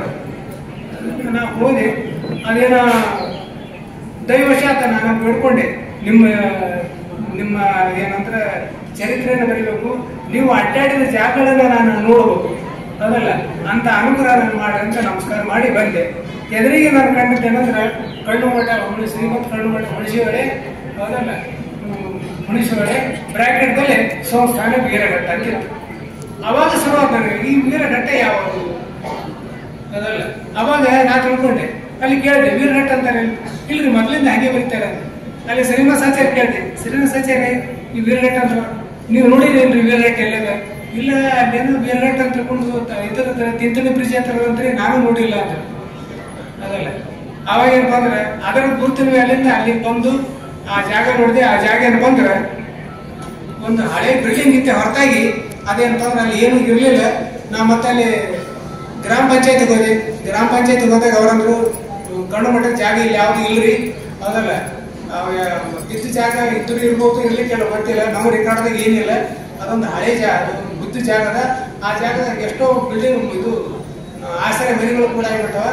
ಹಿಂಗಾಗಿ ನಮ್ಮ ರೆಕಾರ್ಡ್ದಾಗ ಏನಿಲ್ಲ ಅಂದ್ರೆ ನಾನು ನಿಮ್ಮ ರೆಕಾರ್ಡ್ದಾಗ ಎಲ್ಲಿ ಇರದೇ ಇರಲಿ, ಈ ಜಾಗ ನದಿ ದಂಡೆಗೆ ಇರ್ತಕ್ಕಂಥ ಜಾಗ ನಮ್ದು ಮಾಧವ ತೀರ್ಥರ ತಪೋಭೂಮಿ ಇದು, ಅದಲ್ಲ ಅಲ್ಲಿ ಮಠ ಸ್ಥಾಪನೆ ಮಾಡಿದ್ರು, ಆ ಜಾಗ ನಮ್ಗೆ ಕೊಡ್ರಿ ಅಂದೆ.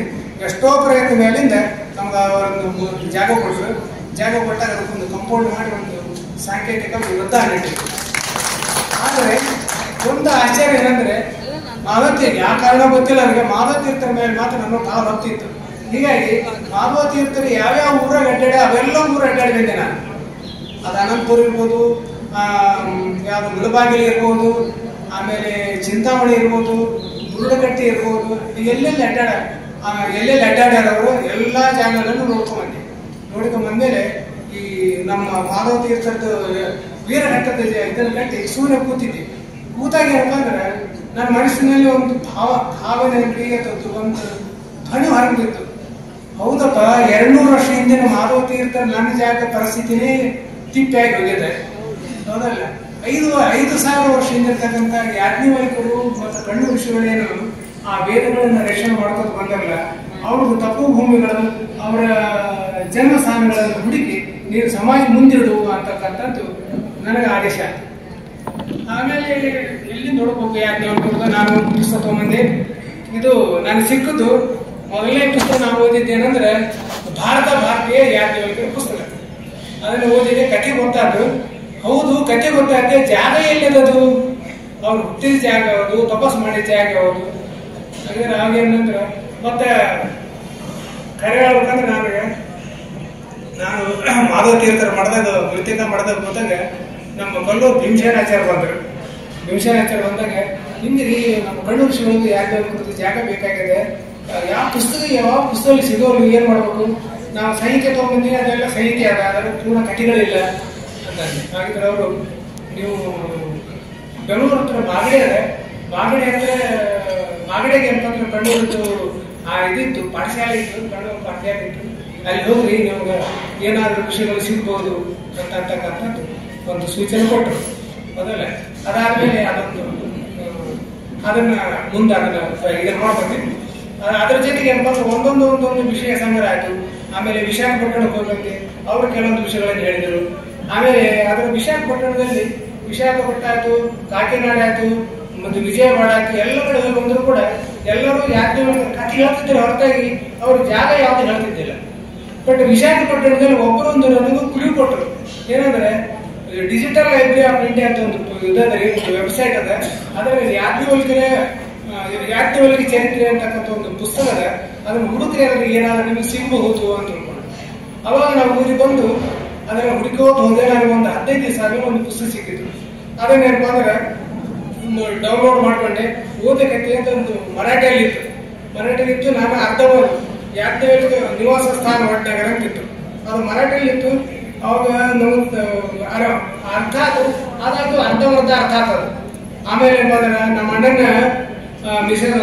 ಅಣ್ಣನ ಸಸಿ ಒಬ್ರು ಈ ಕಡೆ ಬೆಳಗಾವದಾರ ಸೀಮಾ ಮುಜುಮ್ದಾರ್ ಅಂತಿದ್ದಾರೆ, ಅವ್ರಿಗೆ ಕೊಟ್ಟರೆ ಟ್ರಾನ್ಸ್ಲೇಷನ್ ಮಾಡಿಕೊಡ್ರಿ, ಮೊದಲ ಇದಷ್ಟೇ ಒಡ್ಡನಗರ ಟ್ರಾನ್ಸ್ಲೇಷನ್ ಮಾಡಿಕೊಡ್ರಿ ಅಂತ ಅವ್ರು ಅದನ್ನು ಮಾಡಿಕೊಟ್ಟ ಮೇಲೆ ಏನಪ್ಪ ಅಂದ್ರೆ ನನಗೆ ಯಾಜ್ಞವಲ್ಕ್ಯರದ್ದು ಜನ್ಮಸ್ಥಾನ ಯಾವುದು ಅಂತಕ್ಕಂಥದ್ದು ಗೊತ್ತಾಯ್ತು.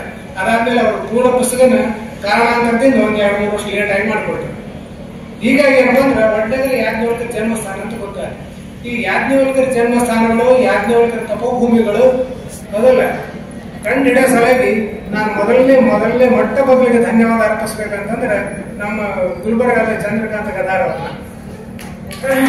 ಯಾಕಂದ್ರೆ ಬಹುಶಃ ಚಂದ್ರಕಾಂತ ಗದಾರ್ ಅವರಿಗೆ ನನಗೆ ಸಹಕಾರ ಕೊಡ್ಲಿಲ್ಲ ಅಂತಂದ್ರೆ ಬಹುಶಃ ಇವೆಲ್ಲ ಜಾಗಗಳನ್ನ ನೋಡ್ಲಿಕ್ಕೆ ಆಗ್ತಿದ್ದಿಲ್ಲ. ಯಾಕಂದ್ರೆ ಅವ್ರು ಹೇಳಿದ್ರು, ಸತ್ಯನಾರಾಯಣ ನಾನು ಹುಡುಕದ ಆಗೋದಿಲ್ಲ, ನೀವು ಎಲ್ಲಿ ಹುಡುಕಿದೀನಿ ಜಾಗದ ಅಂತ ಹೇಳ್ತೀರಿ, ನಿಮ್ ಜೊತೆ ನಾ ಬರ್ತೇನೆ. ಹೀಗಾಗಿ ಏನಂದ್ರೆ ಅವ್ರಿಗೂ ನಮಗೆ ಇಳಿ ವಯಸ್ಸು ಆದಾಗ್ಯೂ ಕೂಡ ಏನಪ್ಪ ಅಂದ್ರೆ ಅವ್ರು ನನ್ನ ಜೊತೆಗೆ ಏನಪ್ಪ ಅಂದ್ರೆ ಒಡ್ಡನಗರಕ್ಕೂ ಬಂದರು, ಜಗವನಕ್ಕೂ ಬಂದರು, ಆಮೇಲೆ ಕಣ್ಣೂರು ಶಿವನ ಜಾಗಗಳು ಹಾಲುಗಳಿಗೆ ಬಂದಾರೆ. ನಾವಿಬ್ಬರು ಏನಪ್ಪ ಅಂದ್ರೆ ಹಿಮಾಲಯದಲ್ಲಿ ಅಡ್ಡಾಡಿ ಯಾವುದೋ ಆಶ್ರಮದಲ್ಲಿ ಬರ್ಕೊಂಡು ಎಲ್ಲೇ ಊಟ ಮಾಡಿ ಎಲ್ಲೆಲ್ಲೂ ಅಡ್ಡಾಡಿ ಬಂದಿವಿ ನಾವು. ಹೀಗಾಗಿ ಏನಪ್ಪ ಅಂದ್ರೆ ಈಗ ಇದನ್ನು ಶುರು ಮಾಡೋದಕ್ಕೆ ಮೊದಲು ನಾವು ಚಂದ್ರಕಾಂತ್ ಗದಾರರಿಗೆ ಏನಪ್ಪ ಅಂದ್ರೆ ನನ್ನ ನಮಸ್ಕಾರ ಮಾಡಿ ನಾ ಕೇಳಿದ್ರು. ನೀವು ಹೇಳಿದಂಗೆ ಯಾಜ್ಞವಲ್ಕ್ಯರದ್ದು ಜನ್ಮಸ್ಥಾನ ಗದಗ ಅಂತ ಹೇಳ್ತು. ಮೊದಲು ನಾವೇನಂದ್ರೆ ಅಲ್ಲಿಂದ ರಾಯಚೂರಿಂದ ಅಹಮದಾಬಾದಿಗೆ ಹೋಗಿ, ಅಹಮದಾಬಾದಿಂದ ಮೆಹಸಾಣಕ್ಕೆ ಹೋಗಿ, ಮೆಹಸಾಣದಿಂದ ವಿಶ್ವನಗರಕ್ಕೆ ಹೋಗಿ, ವಿಶ್ವನಗರದಿಂದ ಒಡ್ಡನಗರಕ್ಕೆ ಹೋಗಿ. ಹಿಂಗ ಭಗವಂತ ನಮ್ಗೆ ಅನುಕೂಲ ಮಾಡಿ ಕೊಡ್ತಾನೆ ಅಂತ ಹೇಳೋದಕ್ಕೆ ಏನಂದ್ರೆ ನಮಗೆ ಭಾಷೆ ಪ್ರಾಬ್ಲಮ್ ಆಯ್ತು. ಯಾಕಂದ್ರೆ ಅಲ್ಲಿ ಹೆಚ್ಚಾಗಿ ಎಲ್ಲರೂ ಗುಜರಾತಿ ಭಾಷೆ ಮಾತಾಡ್ತಾರೆ, ನಮಗ್ ಬರ್ತಕ್ಕಂಥ ಹಿಂದಿ ಭಾಷೆ ಬಗ್ಗೆ ಅರ್ಥ ಆಗಿಲ್ಲ. ನಮ್ದು ಹಿಂದಿನೂ ಪ್ರಾರಂಭದಲ್ಲಿ ಸರಿಯಾಗಿದ್ದಿಲ್ಲ ಹಿಂದಿ ಅವಾಗ ನಮ್ಗೆ. ಹೌದಲ್ಲ, ಅವಾಗ ಏನಂತಂದ್ರೆ ಶಿವರಾಜ್ ಸಿಂಗ್ ಭಾಗ ಅಂತಕ್ಕಂಥ ಒಬ್ಬ ಅಲ್ಲಿ CSRTC ಕಂಟ್ರೋಲರ್ ನಮ್ಮ ಹಿಂದೆ ಕೂತಿದ್ದ. ಅವಾಗ ನಮ್ಮ ತಾಪತ್ರ ನೋಡಿ ನೀನು ಎಲ್ಲಿ ಹೋಗಿ ಹತ್ತೀರಿ ಅಂದೆ. ಹಿಂಗ್ರಿ ಒಡ್ಡನಗರಕ್ಕೆ ಹೋಗ್ಬೇಕಾಗಿದೆ ಅಂತ ಹೇಳಿದೆ ನಾನು ಇಂಗ್ಲಿಷ್ನಾಗೆ. ಅವ್ರಂತರು ನಾವು ಒಡ್ಡನಗರದಲ್ಲಿ ನಾನು 7-8 ವರ್ಷದಲ್ಲಿ ಕಂಟ್ರೋಲರ್ ಆಗಿದ್ದೆ, ಏನ್ ಬೇಕು ನಿಮ್ಗೆ ಹಿಂಗೆಲ್ಲ. ಅವಾಗ ಏನ್ ಗೊತ್ತಾ, ನೀವು ಯಾಜ್ಞವಲ್ಕ್ಯರು ಹುಡುಕ್ಲಿಕ್ಕೆ ಬಂದೇವ್ ನೀವು. ಹೌದು, ನಾನು ಕ್ಷತ್ರಿಯ ಇದ್ದೀನಿ, ಹೌದಲ್ಲ, ನಮ್ಮ ಅಪ್ಪ ಹೇಳ್ತಿದ್ದೆ ನಮ್ಮ ಗುರುಗಳು ಯಾಜ್ಞವಲ್ಕ್ಯರು ಅಂತ ತಿಳ್ಕೊಂಡು. ಹೌದಾ, ನಾನು ಬೇರೆ ಊರಿಗೆ ಹೋಗೋದಿತ್ತ ಬಿಟ್ಟು ವಿಷ್ಣುನಗರದಿಂದ ನಿಮ್ ಜೊತೆ ಬರ್ತೇನೆ ಅಂತ ತಿಳ್ಕೊಂಡು ಅವ ನಮ್ಮ ಹತ್ರ ಬಂದ. ಈಗಾದ್ರೂ ಕೂಡ ಅವ ಏನಂದ್ರೆ ಯಾಜ್ಞವಲ್ಕ್ಯರು ಬರ್ತೇನೆ, ಅವ ಕ್ಷತ್ರಿಯ. ಅವ್ರು ಹೇಳ್ತಾರೆ ನಾನು ಗುರುಗಳು ಯಾಜ್ಞವಲ್ಕ್ಯರು ಅಂತ. ಆಮೇಲೆ ಅವನ ವಂಶಾವಳಿ ಏನಂದ್ರೆ ಅವನ ವೇದ ಅವನೊಂದು ಶುಕ್ಲ ಇದ್ರೆ ಅವನ ಗುರುಗಳಾದ್ರೆ ಯಾಜ್ಞವಲ್ಕ್ಯ ತೋರಿಸ್ತಾನ. ಆ ಹಳೆ ಕಾಲದ ಹಂಗೆ ಆ ಮನುಷ್ಯ ಅಂತಪ್ಪ ಅಂದ್ರೆ ಒಡ್ಡನಗರದಲ್ಲೆಲ್ಲ ತೋರಿಸಿದ. ಆಮೇಲೆ ಪ್ರಸಂಗ ಅಂತಿರೋ ಏನಂತಿರೋ ಗೊತ್ತಿಲ್ಲ ನಮ್ಗೆ. ನನಗೆ ಇಷ್ಟು ಖುಷಿ ಆಯ್ತು. ಹಾಗಾದ್ರೆ ಮಾವತೀರ್ಥ ನೆನೆಸಿದೆ ನಾನು. ಮಾವತೀರ್ಥರಿ ನಿಮ್ಮ ಆಶೀರ್ವಾದ ಬಂದೆ, ನಾನು ಇಂಥ ಒಂದು ಅಮೂಲ್ಯ ಜಾಗ ಸಿಕ್ತು, ಹೌದಲ್ಲ ಅಂತ ತಿಳ್ಕೊಂಡು ಅಂದಾಗ ಅವಾಗ ಏನಂದ್ರೆ ನಾನು ನನ್ನ ಮಗ ಜೊತೆಗೆ ಹೋಗಿದ್ವಿ. ಅವಾಗ ಏನಪ್ಪ ಒಂದು ದೊಡ್ಡ ಹಾವು ಅಂದ್ಬಿಡ್ತೀವಿ. ನಮ್ಮಪ್ಪ ನನ್ನ ಮಗ ಹೇಳಿದ, ನೋಡಪ್ಪ ಮಾವತೀರ್ಥ ದರ್ಶನ ಕೊಟ್ಟರು ಅಂತ ತಿಳ್ಕೊಂಡು. ಹಿಂಗಾಗಿ ಏನಪ್ಪ ಅಂದ್ರೆ ನಮಗ ಅಂತ ಘಟನೆಗಳು ಜರುಗಿಯವ. ಆಮೇಲೆ ಚಂದ್ರಕಾಂತ್ ಗದಾರ್ ಅವರು ನಾವು ಕೂಡ ಒಂದ್ಸಲ ಕಣ್ಣೂರು ಹುಡುಕೋತ ವರ್ಕಾಲಕ್ಕೆ ಹೋಗಿದ್ವಿ. ವರ್ಕಾಲಕ್ಕೆ ಹೋದಾಗ ಅಲ್ಲಿ ಕಣ್ಣೂರು ಪಾಲಿಕೆ ಮುಟ್ಟಿದ ಜಾಗ, ಅಲ್ಲಿ ಆಮೇಲೆ ಅಲ್ಲಿ ಇರ್ತಕ್ಕಂಥ ಕರ್ಕುಲಂ ಜಾಗ, ಸರೋವರ ಎಲ್ಲ ನೋಡಿದ ಮೇಲೆ ಅವಾಗ ಇವರು ನಾನು ಅವ್ರು ಕೂಡ ಹೋಗ್ಲಿಕ್ಕೆ ಮಾಧವ ತೀರ್ಥ ನೆನ್ಸ್ಕೊಂಡು ಹೋಗ್ಲಿಕ್ಕೆ ಅವಾಗ ಅದು ದಟ್ಟ ಅಡಿವಿ ಅವಾಗಂತ ಹಾವು ಅಂದ್ಬಿಡ್ತೀವಿ. ಆವಾಗ ಚಂದ್ರಕಾಂತ್ ಗದಾರ್ ಅಂತ ನೋಡ್ರಿ ಇಲ್ಲಿ ಕೂಡ ಮಾಧವ ತೀರ್ಥ ದರ್ಶನ ಕೊಡ್ಕೊಂಡು ನಾವು ಅಂತಿದ್ರು. ಹಿಂಗೆ ನಾವೇನಪ್ಪ ಅಂದ್ರೆ ಅಂತ ಒಂದು ಕೆಲವೊಂದು ಗಳಿಗೆಗಳು ನಮಗೆ ಒಂದು ಸಿಕ್ಕವು. ಮುಂದೆ ಏನಪ್ಪಾ ಅಂದ್ರೆ ನಮ್ಮ ಹೊಟ್ಟೆಗಳಲ್ಲಿ ಸಿಕ್ಕ ಮೇಲೆ ನಾವೇನಪ್ಪ ಅಂದ್ರೆ ಅಧ್ಯಯನ ಮಾಡ್ಕೊಂಡು ನರೇಂದ್ರ ಮೋದಿ ಅವ್ರ ಹತ್ರ ಹೋದ್ವಿ. ನರೇಂದ್ರ ಮೋದಿ ದರ್ಶನ ಮಾಡ್ಕೊಂಡು ಅವ್ರಿಗೊಂದು ಇದನ್ನ ಏನಂದ್ರೆ ರಿಪ್ರೆಸೆಂಟೇಷನ್ ಕೊಟ್ವಿ. ಕೊಟ್ಟ ಮೇಲೆ ಅವರು ಮೆಹಸಾಣ ಡಿಸ್ಟ್ರಿಕ್ಟ್ ಕಳ್ಸ್ಕೊ, ಮೆಹಸಾಣ ಡಿಸ್ಟ್ರಿಕ್ಟ್ DC ಕೊಡಂದ್ರು. DC ಕೊಟ್ವಿ. ನಮ್ಮ ಒಂದು 3-4 ವರ್ಷದ ಪ್ರಯತ್ನ ಮೇಲಿಂದ ಯಾಜ್ಞವಲ್ಕ್ಯ ತಪೋವನ ಡೆವಲಪ್ಮೆಂಟ್ 3 ಕೋಟಿ 17 ಲಕ್ಷ ಸ್ಯಾಂಕ್ಷನ್ ಮಾಡಿದ್ರು. ಅದನ್ನ ಉದ್ಘಾಟನೆ ಮಾಡಿದ್ರು ಕೂಡ ನರೇಂದ್ರ ಮೋದಿ ಅವರು ಸ್ಯಾಂಕ್ಷನ್ ಮಾಡಿದಾಗ ಚೀಫ್ ಮಿನಿಸ್ಟರ್ ಇದ್ರು, ಉದ್ಘಾಟನೆ ಮಾಡಿದಾಗ ಪ್ರೈಮ್ ಮಿನಿಸ್ಟರ್ ಆಗಿತ್ತು. ಅದಾದ್ಮೇಲೆ ಈಗ 2 ವರ್ಷ ಹಿಂದ್ಗಡೆ ಅದು ಅಮೌಂಟ್ ಸಾಲದೆಲ್ಲ ಇದನ್ನ ತಿಳ್ಕೊಂಡು ಅದಕ್ಕೆ ಅಂತಂದ್ರೆ ಈಗ 14 ಕೋಟಿ 64 ಲಕ್ಷ ಸ್ಯಾಂಕ್ಷನ್ ಮಾಡ್ಯಾರ. ಹೀಗಾಗಿ ನೀವು ಯಾರಾದ್ರೂ ಆ ಕಡೆ ಹೋಗ್ತಿದ್ರೆ ಬಂದ್ರೆ ಆ ಜಾಗ ನೋಡ್ಕೊಂಡ್ ಬನ್ನಿ, ಇಲ್ಲಿ ಡೆವಲಪ್ ಆಗ್ಲಿಕ್ಕೆ ಹತ್ತಿದೆ. ಇದು ಗುಜರಾತ್ ಅಲ್ಲಿ ನಾವು ಮೊದಲನೇದು ಯಾಜ್ಞವಲ್ಕ್ಯರದ್ದು ಕಂಡದ್ದು. ಅದಾದ್ಮೇಲೆ ಗುಜರಾತ್ ಅಲ್ಲಿ ವಡೋದರ ಅಂತ ಒಂದು ಊರದ ಒಂದು ನಗರ, ಒಂದು 50 ಕಿಲೋಮೀಟರ್ ಮೇಲೆ ಜಂಬೂಸರ ಅಂತಕ್ಕಂಥ ಒಂದು ಹಳ್ಳಿ ಅದು. ಜಂಬೂಸರದಿಂದ ಒಂದು 5 ಕಿಲೋಮೀಟರ್ ಹೋದ್ರೆ ಅಲ್ಲಿ ಭಾನುಕ್ಷೇತ್ರ ಅಂತಕ್ಕಂಥ ಊರದು. ಅದು ಆಕ್ಚುಲಿ ಏನಪ್ಪಾ ಅಂದ್ರೆ ಅದು ಭಾನುಕ್ಷೇತ್ರ, ಅದ್ರಲ್ಲಿ ಭಾನುಕ್ಷೇತ್ರ ಹೋಗಿ ಭಾನುಕ್ಷೇತ್ರ ಆಗಿದೆ. ಅಲ್ಲಿ ಹೇಳ್ತಾರೆ ಇದೇನಪ್ಪ ಅಂದ್ರೆ ಯಾಜ್ಞವಲ್ಕ್ಯರ ತಪೋಭೂಮಿ ಸಾಗಿದ್ದು, ಇಲ್ಲಿ ಯಾವುದೋ ಒಂದಾನೊಂದು ಕಾಲಕ್ಕೆ ಸೂರ್ಯನಾರಾಯಣ ದೇವಸ್ಥಾನ ಇದ್ದು ಅದು ಮುಸ್ಲಿಮರ ಕಾಲಕ್ಕೆ ಹೋಯ್ತು. ಅದಾದ್ಮೇಲೆ ಅದೇ ಜಾಗದಲ್ಲಿ ಏನಪ್ಪಾ ಅಂದ್ರೆ ನಾವು ಗಣೇಶನ ವಿಗ್ರಹ ಸ್ಥಾಪನೆ ಮಾಡಿವಿ ಅಂತ ಹೇಳ್ತಾರ. ಹೀಗಾಗಿ ಏನಪ್ಪಾ ಅಂದ್ರೆ ಗುಜರಾತ್ ಅಲ್ಲಿ ನಮ್ಗೆ ಯಾಜ್ಞವಲ್ಕ್ಯರ ಸಂಬಂಧಪಟ್ಟಿರ್ತಕ್ಕಂಥ 2 ಜಾಗಗಳು ನಮ್ಗೆ ಸಿಗ್ತಾವ. ಒಂದು ಭಾನುಕ್ಷೇತ್ರದಲ್ಲಿ, ಇನ್ನೊಂದು ವಡ್ನಗರದಲ್ಲಿ. ಅದಾದ್ಮೇಲೆ ನಮ್ಮ ಕರ್ನಾಟಕದಲ್ಲಿ ಅಂದ್ರೆ 2 ಕಡೆ ಸಿಗ್ತಾವ. ಒಂದು ಹೇಳಿ ನಾನು ಮಾಗಡಿಗೆ ಹೋದೆ. ಮಾಗಡಿಗೆ ಹೋದ್ಮೇಲೆ ಮಾಗಡಿಯಲ್ಲಿ ಏನಪ್ಪಾ ಅಂದ್ರೆ ಕಣ್ಣೂರು ನದಿ ಉತ್ಪನ್ನ ಆಗ್ತಕ್ಕಂಥ ತೀರ್ಥ ಅದ, ಕಣ್ಣೂರು ತೀರ್ಥ ಅಂತ ತಿಳ್ಕೊಂಡು ಅಲ್ಲಿ ಒಬ್ಬ ಬ್ರಾಹ್ಮಣನ ಕೇಳಿದೆ. ಹೌದಲ್ಲ, ಇಲ್ಲೇನು ಮತ್ತೆ ಏನೇನು ಅವ್ರಿಗೆ ನೋಡ್ತಕ್ಕಂಥ ಇಲ್ಲಿ ಕಣ್ಣೂರಿಗೆ ಸಂಬಂಧಪಟ್ಟವು, ಯಾಜ್ಞವಲ್ಕ್ಯರಿಗೆ ಸಂಬಂಧಪಟ್ಟವು ಅಂತ ಅವ್ರು ಹೇಳಿದ್ರೆ ನೀವು ದೊಡ್ಡ ಮಳೂರಿಗೆ ಹೋಗ್ರಿ ಅಂತ. ಮತ್ತೆ ನಾನು ದೊಡ್ಡ ಮಳೂರಿಗೆ ಹೋದೆ. ದೊಡ್ಡ ಮಳೂರಲ್ಲಿ ಶ್ರೀಕೃಷ್ಣ ಅಯ್ಯಂಗಾರ ಅಂತಿದ್ದ, ಹೌದಲ್ಲ, ಅವ್ರು ಭೇಟಿಯಾಗಿ ಅಲ್ಲಿ ದೊಡ್ಡ ಮಳೂರದ ಅಪರಮೇ ದೇವಸ್ಥಾನ ನೋಡಿಕೊಂಡೆ. ನೋಡ್ಕೊಂಡ ಮೇಲೆ ಏನಪ್ಪ ಅಂದ್ರೆ ಅವ್ರು ಹೇಳಿದ್ರು ಇದೇನಪ್ಪ ಅಂದ್ರೆ ನೀವು ಯಾರು ಅಂತ ಕೇಳಿದ್ರು. ನಿಮ್ಗೆ ನಾವು ಉತ್ತರ ಕರ್ನಾಟಕ ಬಂದೀವಿ, ನೀವು ಯಾವ ಇವರು? ನಾವು ಶುಕ್ಲೇಶ ಕಣ್ಣು ಶಾಖೆ ಇದೆ ಅದ ಅಂದ. ನಿಮ್ಮ ಕಣ್ಣು ಶಾಖೆನ ಸ್ಥಾಪನೆ ಮಾಡಿರ್ತಕ್ಕಂಥ ಕಣ್ಣೂರು ಏನಿದ್ದಾರಲ್ಲ ಅವರಿಗೆ ವಿಷ್ಣು ಅಪರಮೇಯ ರೂಪದಲ್ಲಿ, ಅಪರಮೇಯ ಹೆಸರಿನಿಂದ ಈಗ ಪ್ರತ್ಯಕ್ಷ ಆಗಿರ್ತಕ್ಕಂಥ ಜಾಗನೇ ಇದು ದೊಡ್ಡ ಮಳೂರು ಅಂತ ಹೇಳಿದ್ರು. ಅಲ್ಲಿ ಸುತ್ತಲೂ ಕೂಡ ಕಣ್ಣು ಋಷಿಗಳು ಸಂಬಂಧಪಟ್ಟಕ್ಕಂಥ ಇವು ಜಾಗಗಳವ ಎಲ್ಲ. ಆಮೇಲೆ ಅವ್ರು ಹೇಳಿದ್ರು ಇಲ್ಲಿ ಕಲ್ಲೇಶ್ವರನಾಥ ದೇವಸ್ಥಾನ ಅದ, ಅದ್ರ ಹತ್ರ ಏನಪ್ಪ ಅಂದ್ರೆ ಬ್ರಹ್ಮತೀರ್ಥ ಅಂತಾರೆ, ಯಾಜ್ಞವಲ್ಕ್ಯ ತೀರ್ಥ ಅಂತಾರೆ. ಯಾಜ್ಞವಲ್ಕ್ಯರು ಇಲ್ಲಿ ಕೂತು ಏನಪ್ಪ ಅಂದ್ರೆ ಇದನ್ನ ಯಾಜ್ಞವಲ್ಕ್ಯ ಸ್ಮೃತಿಯನ್ನು ಬರೆದರು ಅಂತಕ್ಕಂಥ ಉಲ್ಲೇಖ ಅಂತ ತಿಳ್ಕೊಂಡು ನನಗೆ ಏನಪ್ಪ ಅಂದ್ರೆ ಅವರು ಬ್ರಹ್ಮಾಂಡ ಪುರಾಣ ಅಂತರ್ಗತ ಮಂಟಪ ಮಹಾತ್ಮೆ ಅಂತಕ್ಕಂಥ ಒಂದು ಪುಸ್ತಕ ಕೊಟ್ಟರು. ಪುಸ್ತಕ ಕೊಟ್ಟು ಒಬ್ಬರು ಫೋಟೋ ಕಳಿಸಿದ್ರೆ ಆ ಜಾಗ ನೋಡ್ಕೊಂಡ್ ಬರ್ಲಿ ಅಂತ ತಿಳ್ಕೊಂಡು. ಹೀಗಾಗಿ ಏನಪ್ಪ ಅಂದ್ರೆ ಆ ಜಾಗ ನೋಡ್ಕೊಂಡ್ ಬಂದೆ. ಅದರ ನೀರೆಲ್ಲ ಬತ್ತಿ ಹೋಗಿತ್ತು. ಬಟ್ ಈಗಾದ್ರೂ ಕೂಡ ಅಲ್ಲಿ ಪ್ರತೀತಿ ಏನದಂದ್ರೆ ವೈಶಾಖ ಶುದ್ಧ ಪೌರ್ಣಿಮೆ ದಿವಸ ಅಲ್ಲಿ ಗಂಗೆ ಉತ್ಪನ್ನ ಆಗ್ತಾಳ ಅಂತಕ್ಕಂಥದ್ದು ಪ್ರತೀತಿ ಈಗಾದ್ರೂ ಅಲ್ಲೇ. ಹೀಗಾಗಿ ಏನಪ್ಪ ಅಂದ್ರೆ ಈಗಾದ್ರೂ ಕೂಡ ಅಲ್ಲಿ ವೈಶಾಖ ಶುದ್ಧ ಪೌರ್ಣಿಮೆ ದಿವಸ ಬ್ರಾಹ್ಮಣರು ಹೋಗಿ ಅಲ್ಲಿ ಸ್ನಾನ ಮಾಡ್ಕೊಂಡು ಪ್ರೋಷಣೆ ಮಾಡ್ಕೊಂಡ್ ಬರ್ತಾರೆ. ಅದೊಂದು ಬೋರ್ವೆಲ್ ತಂದ್ರೆ ಪ್ರೋಷಣೆ ಮಾಡ್ಕೊಂಡ್ ಬರ್ತಾರೆ. ಹೌದಲ್ಲ, ಈ ವಿಷಯನ ನಾವು ಚಾಮರಾಜಪೇಟದ ನಮ್ಮ ವೇಣುಗೋಪಾಲ ಕೃಷ್ಣನಿಗೆ ಹೇಳಿದೆ. ಆಮೇಲೆ ಅವ್ರನ್ನ ಕರ್ಕೊಂಡು ಹೋಗಿ ಜಾಗ ತೋರಿಸಿದೆ. ಆಮೇಲೆ ಗೌರ್ಮೆಂಟ್ ಏನಪ್ಪಾ ಅಂದ್ರೆ ಅದಕ್ಕೆ ಆ ಸರೋವರನ ಡೆವಲಪ್ ಮಾಡ್ಲಿಕ್ಕೆ, ಯಾಜ್ಞವಲ್ಕ್ಯ ತೀರ್ಥ ಡೆವಲಪ್ ಮಾಡ್ಲಿಕ್ಕೆ 30 ಲಕ್ಷ ಸ್ಯಾಂಕ್ಷನ್ ಮಾಡಿದ್ದಾರೆ. ಅದು ಯಾವುದೋ ಒಂದು ಕಾರಣದಿಂದ ಹಾಗೆ ಬಿದ್ದದ. ಅದಕ್ಕೆ ಕೆಲವೊಮ್ಮೆ ನಾನು ಮತ್ತೊಂದು ರಿಕ್ವೆಸ್ಟ್ ಮಾಡ್ಕೊಳ್ಳಿಕ್ಕೆ ಹತ್ತೀನಿ. ಅವ್ರು ಇಲ್ಲಿ ವೇದಿಕೆ ಮೇಲೆ ಕೂತಾರೆ, ದಯವಿಟ್ಟು ಅದನ್ನೇನಪ್ಪ ಅಂದ್ರೆ ಫಾಲೋಅಪ್ ಮಾಡಿ ಅದನ್ನ ಅದು ತೀರ್ಥನ ಶುದ್ಧೀಕರಣ ಮಾಡತಕ್ಕಂತ ಒಂದು ವ್ಯವಸ್ಥೆ ಮಾಡಿ ಅಂತ ತಿಳ್ಕೊಂಡು ಹೇಳಿದೆ.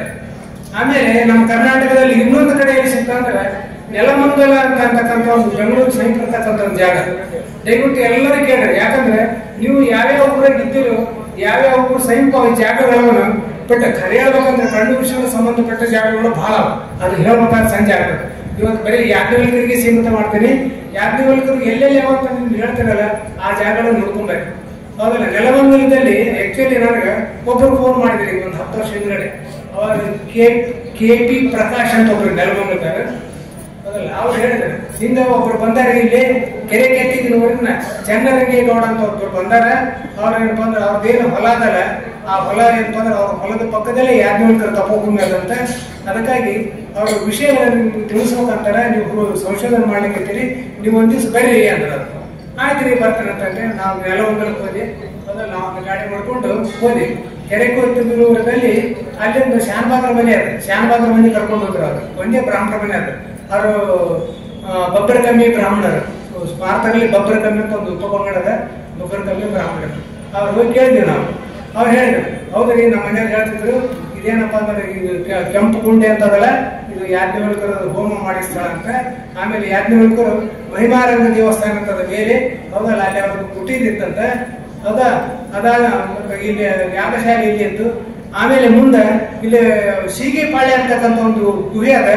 ಅದಲ್ಲ, ಅಲ್ಲಿ ಯಾಜ್ಞವಲ್ಕರ ಹೆಂಡತಿ ಮೈತ್ರಿ ಎಷ್ಟೋ ದಿವಸ ತಪಸ್ಸು ಮಾಡಿದ್ದಂತ ಅಂತ ಹೇಳಿದ್ರೆ ನಾವೇನ್ ಮಾಡೋದು ಅದನ್ನ ಇದನ್ನು ನೋಡ್ಬೇಕಲ್ಲ ಅಂತ ತಿಳ್ಕೊಂಡು ಅಲ್ಲಿ ಹೋದ್ವಿ. ತಪೋಭೂಮಿಗೆ ಯಾರು ಮೈತ್ರಿಯರು ಇದನ್ನ ಮಾಡ್ತಕ್ಕಂಥ ಜಾಗದಲ್ಲ ಗುಡ್ಡದಾಗದ. ಅದೆಲ್ಲಿ ಬರ್ತಂದ್ರೆ ಅದು ಹೆಚ್ಚು ಕಡಿಮೆ ಕೆರೆ ಕತ್ತಲಿಂದ 3-4 ಇದು ನಮ್ಮ ತುಮಕೂರು ಬೆಟ್ಟ ಅದಲ್ಲ, ಆ ಬೆಟ್ಟದ ಹಿಂದ್ಗಡೆ ಬರ್ತದೆ. ಆಮೇಲೆ ಅಲ್ಲಿ ಅವ್ರು ತೀರ್ಕೊಂಡಿದ್ರು, ಅವ್ರು ಹೇಳ್ತಿದ್ರು. ಹಾಗಾಗಿ ಹಿಂಗೆ ಕೇಳಿದ್ವಿ, ಇದು ಯಾವುದು, ನೀವು ಇಲ್ಲಿ ಯಾಕೆ ಬಂದಿದ್ದೀರಿ ಅಂತ ಕೇಳಿದ್ವಿ. ನನ್ನ ಗಂಡಗೆ ಧ್ಯಾನ ಮಾಡಬೇಕು ಅಂತಕ್ಕಂಥದ್ದು ಮಾಹಿತಿ. ಅವರು ಚಿಕ್ಕಮಗಳೂರು ಅದಲ್ಲ, ಇದು ಸಮಾಜಕ್ಕೆ ವೀರಶೈವ ಸಮಾಜಕ್ಕೆ ಸೇರ್ತಾರೆ. ಅವಾಗ ಒಬ್ರು ಯಾರೋ ಸನ್ಯಾಸಿ ಬಂದು ಹೇಳಿರ್ತಾನೆ, ಯಾಜ್ಞವಲ್ಕರ ಹೆಂಡತಿ ಮೈತ್ರಿ ಇದ್ಲಲ್ಲ, ಆಕಿ ತಪಸ್ಸು ಮಾಡಿದ ಜಾಗ ಇಂಥ ಸೀಗೆಪಾಳ್ಯದ ಒಂದು ಗುಡ್ಡದಾಗ ಒಂದು ಗುಹೆ ಅದ. ಅಲ್ಲಿ ಹೋಗಿ ನೀನು ತಪಸ್ಸು ಮಾಡು, ನಿನ್ನ ಜೀವನ ಸಾರ್ಥಕ ಆತ ಅಂತ ಹೇಳಿದ್ರು. ಅದಕ್ಕಾಗಿ ಏನಪ್ಪ ಅಂದ್ರೆ ನಾವು ಇಲ್ಲಿ ಬಂದೀವ್ರಿ ಅಂತ ಹೇಳಿದ್ರು. ಅಲ್ಲಿ ಏನಪ್ಪ ಅಂದ್ರೆ ಭಾಳ ಇದು ನಮ್ಮ ಮೈತ್ರಿ ತಪಸ್ಸು ಮಾಡಿರ್ತಕ್ಕಂಥ ಗುಹೆ ಅದ. ಆಮೇಲೆ ಅಲ್ಲಿಂದ ಒಂದು ತೀರ್ಥ ಮೈತ್ರಿ ತೀರ್ಥ ಅಂತ ಅಂತಾರೆ. ಅದು ಇತ್ತಿತ್ತಲಾಗಿ ಏನಪ್ಪ ಅಂದ್ರೆ ಮೈತ್ರಿ ತೀರ್ಥ ಹೋಗಿ ಮೈತ್ರೇಯ ತೀರ್ಥ ಅಂತ ಆಗಿದೆ. ಅವ್ರು ಹೇಳಿದ್ದು ಮೈತ್ರಿ ತೀರ್ಥರಿ ಅಂತ ಹೇಳಿದ್ರು. ನಮ್ಮ ಕರ್ನಾಟಕದಲ್ಲಿ ಯಾಜ್ಞವಲ್ಕರು ಸಿಗ್ತಕ್ಕಂಥವು ಅಂದ್ರೆ ಇವೆರಡು ಜಾಗಗಳು ಮಾತ್ರ ನಮ್ಗೆ ಸಿಗ್ತಾವ. ಆಮೇಲೆ ಗುಜರಾತ್ ಅಲ್ಲಿ ಎರಡು ಸಿಗ್ತಾವ. ಅದಾದ್ಮೇಲೆ ಮತ್ತೆ ನನ್ಗನಿಸ್ತು, ಹೌದು ಯಾಜ್ಞವಲ್ಕರು ಇದು ಏನಂದ್ರೆ ವಡ್ನಗರದಲ್ಲಿ ಹುಟ್ಟಿ ಬೆಳೆದ ಮೇಲೆ ಮುಂದೆ ಜನಕಪುರಕ್ಕೆ ಹೋದ್ರಲ್ಲ, ಜನಕಪುರದಲ್ಲಿ ಎಲ್ಲಿದ್ದಾರೆ ಅವರು, ಜನಕಪುರದ ಅದನ್ನು ಹುಡುಕ್ಬೇಕು, ಆ ಜಾಗ ಹುಡುಕ್ಬೇಕು. ಯಾಕಂದ್ರೆ ಅಲ್ಲೇ ಅವರು ಶತಪಥ ಬ್ರಾಹ್ಮಣ ಬರೆದ ಜಾಗ ಅದೇ. ಆಮೇಲೆ ಯಾಜ್ಞವಲ್ಕರ ಸ್ಮೃತಿಯನ್ನು ಹೇಳಿರ್ತಕ್ಕಂಥ ಜಾಗ ಅದೇ ಅಂತಕ್ಕಂಥದ್ದು ಗೊತ್ತಾಗಿತ್ತು.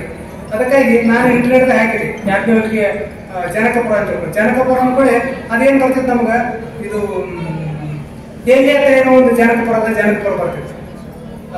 ಅದಾದ್ಮೇಲೆ ಮತ್ತೇನ್ ಮಾಡ್ಬೇಕು ಅಂತ ತಿಳ್ಕೊಂಡು ಜನಕಪುರ ನೇಪಾಳ ಅಂತ ಹಾಕಿದ್ವಿ. ಜನಕಪುರ ನೇಪಾಳ ಅಂತ ಹಾಕಿದ್ರೆ ಜನಕಪುರ ಅಂತ ಬಂತು ಹೊರತಾಗಿ ಅಲ್ಲಿ ಯಾಜ್ಞವಲ್ಕರ ಜಾಗ ಎಲ್ಲಿದಂತ ಬರಲಿಲ್ಲ. ಹಿಂಗೆ ಹುಡುಕೋತ್ ಹೋಗೋಕಾಗಿ ಅಂತಂದ್ರೆ ಒಂದ್ಸಲ ಇದು ಯಾಜ್ಞವಲ್ಕ್ಯ ಶಿಕ್ಷಾ ಅಂತ ತಗೊಂಡ ಒಂದು ಗ್ರಂಥ. ಯಾಜ್ಞವಲ್ಕ್ಯ ಶಿಕ್ಷಾ ಗ್ರಂಥದಲ್ಲಿ ಅದಕ್ಕೆ ಮುನ್ನುಡಿ ಓದ್ಕೋತ ಹೋಗಿ ಅದರಾಗೆ ಅವ್ರೇನ್ ಬರ್ದಂದ್ರೆ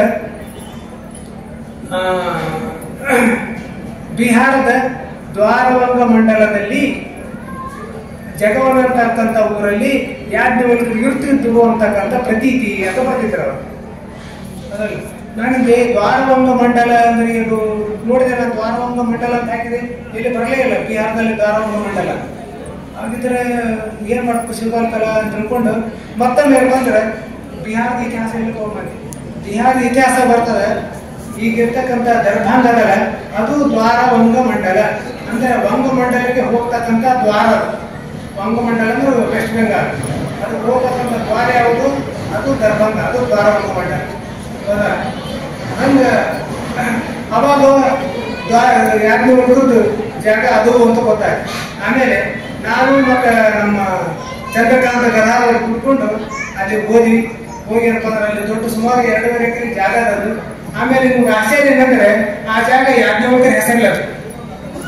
ಯಾಕೆ ಉಳಿದ ಕಡೆ ನಾವೇನು ನೋಡಿದ್ರೆ ಅವ್ರ ಹೆಸರು ಯಾಜ್ಞವಲ್ಕರಾಯ್ತು, ಕಣ್ಣೂರಾಯ್ತು, ಅವ್ರ ಹೆಸರಲ್ಲಿ ಯಾವ ಇಲ್ಲ. ಬಟ್ ಇದೇನದಲ್ಲ, ಇದು ಯಾಜ್ಞವಲ್ಕರ ಸ್ಥಾನ ಅಂತೇ ಅದ ಜಾಗ.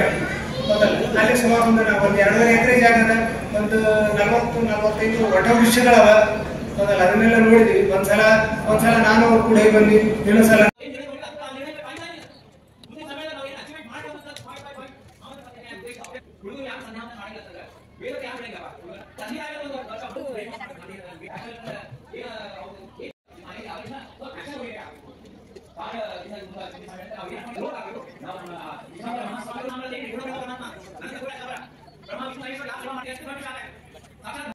ಮಾಧವ ತೀರ್ಥರಿಗೆ ಜಯವಾಗಲಿ. ಶ್ರೀ ಶ್ರೀ ಶ್ರೀ 1008 ವಿದ್ಯಾ ಕಣ್ವ ವಿರಾಜ ತೀರ್ಥರಿಗೆ ಜಯವಾಗಲಿ. ಜಯ ಚಿದಂಬರ. ಅನುಯಾಯಿಗಳಲ್ಲಿ ಒಂದು ವಿನಂತಿ, ಯಾರು ರಿಜಿಸ್ಟ್ರೇಷನ್ ಮಾಡಿಲ್ಲ ದಯವಿಟ್ಟು ರಿಜಿಸ್ಟ್ರೇಷನ್ ಕೌಂಟರ್ಗೆ ಹೋಗಿ ರಿಜಿಸ್ಟ್ರೇಷನ್ ಮಾಡಬೇಕು.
आशा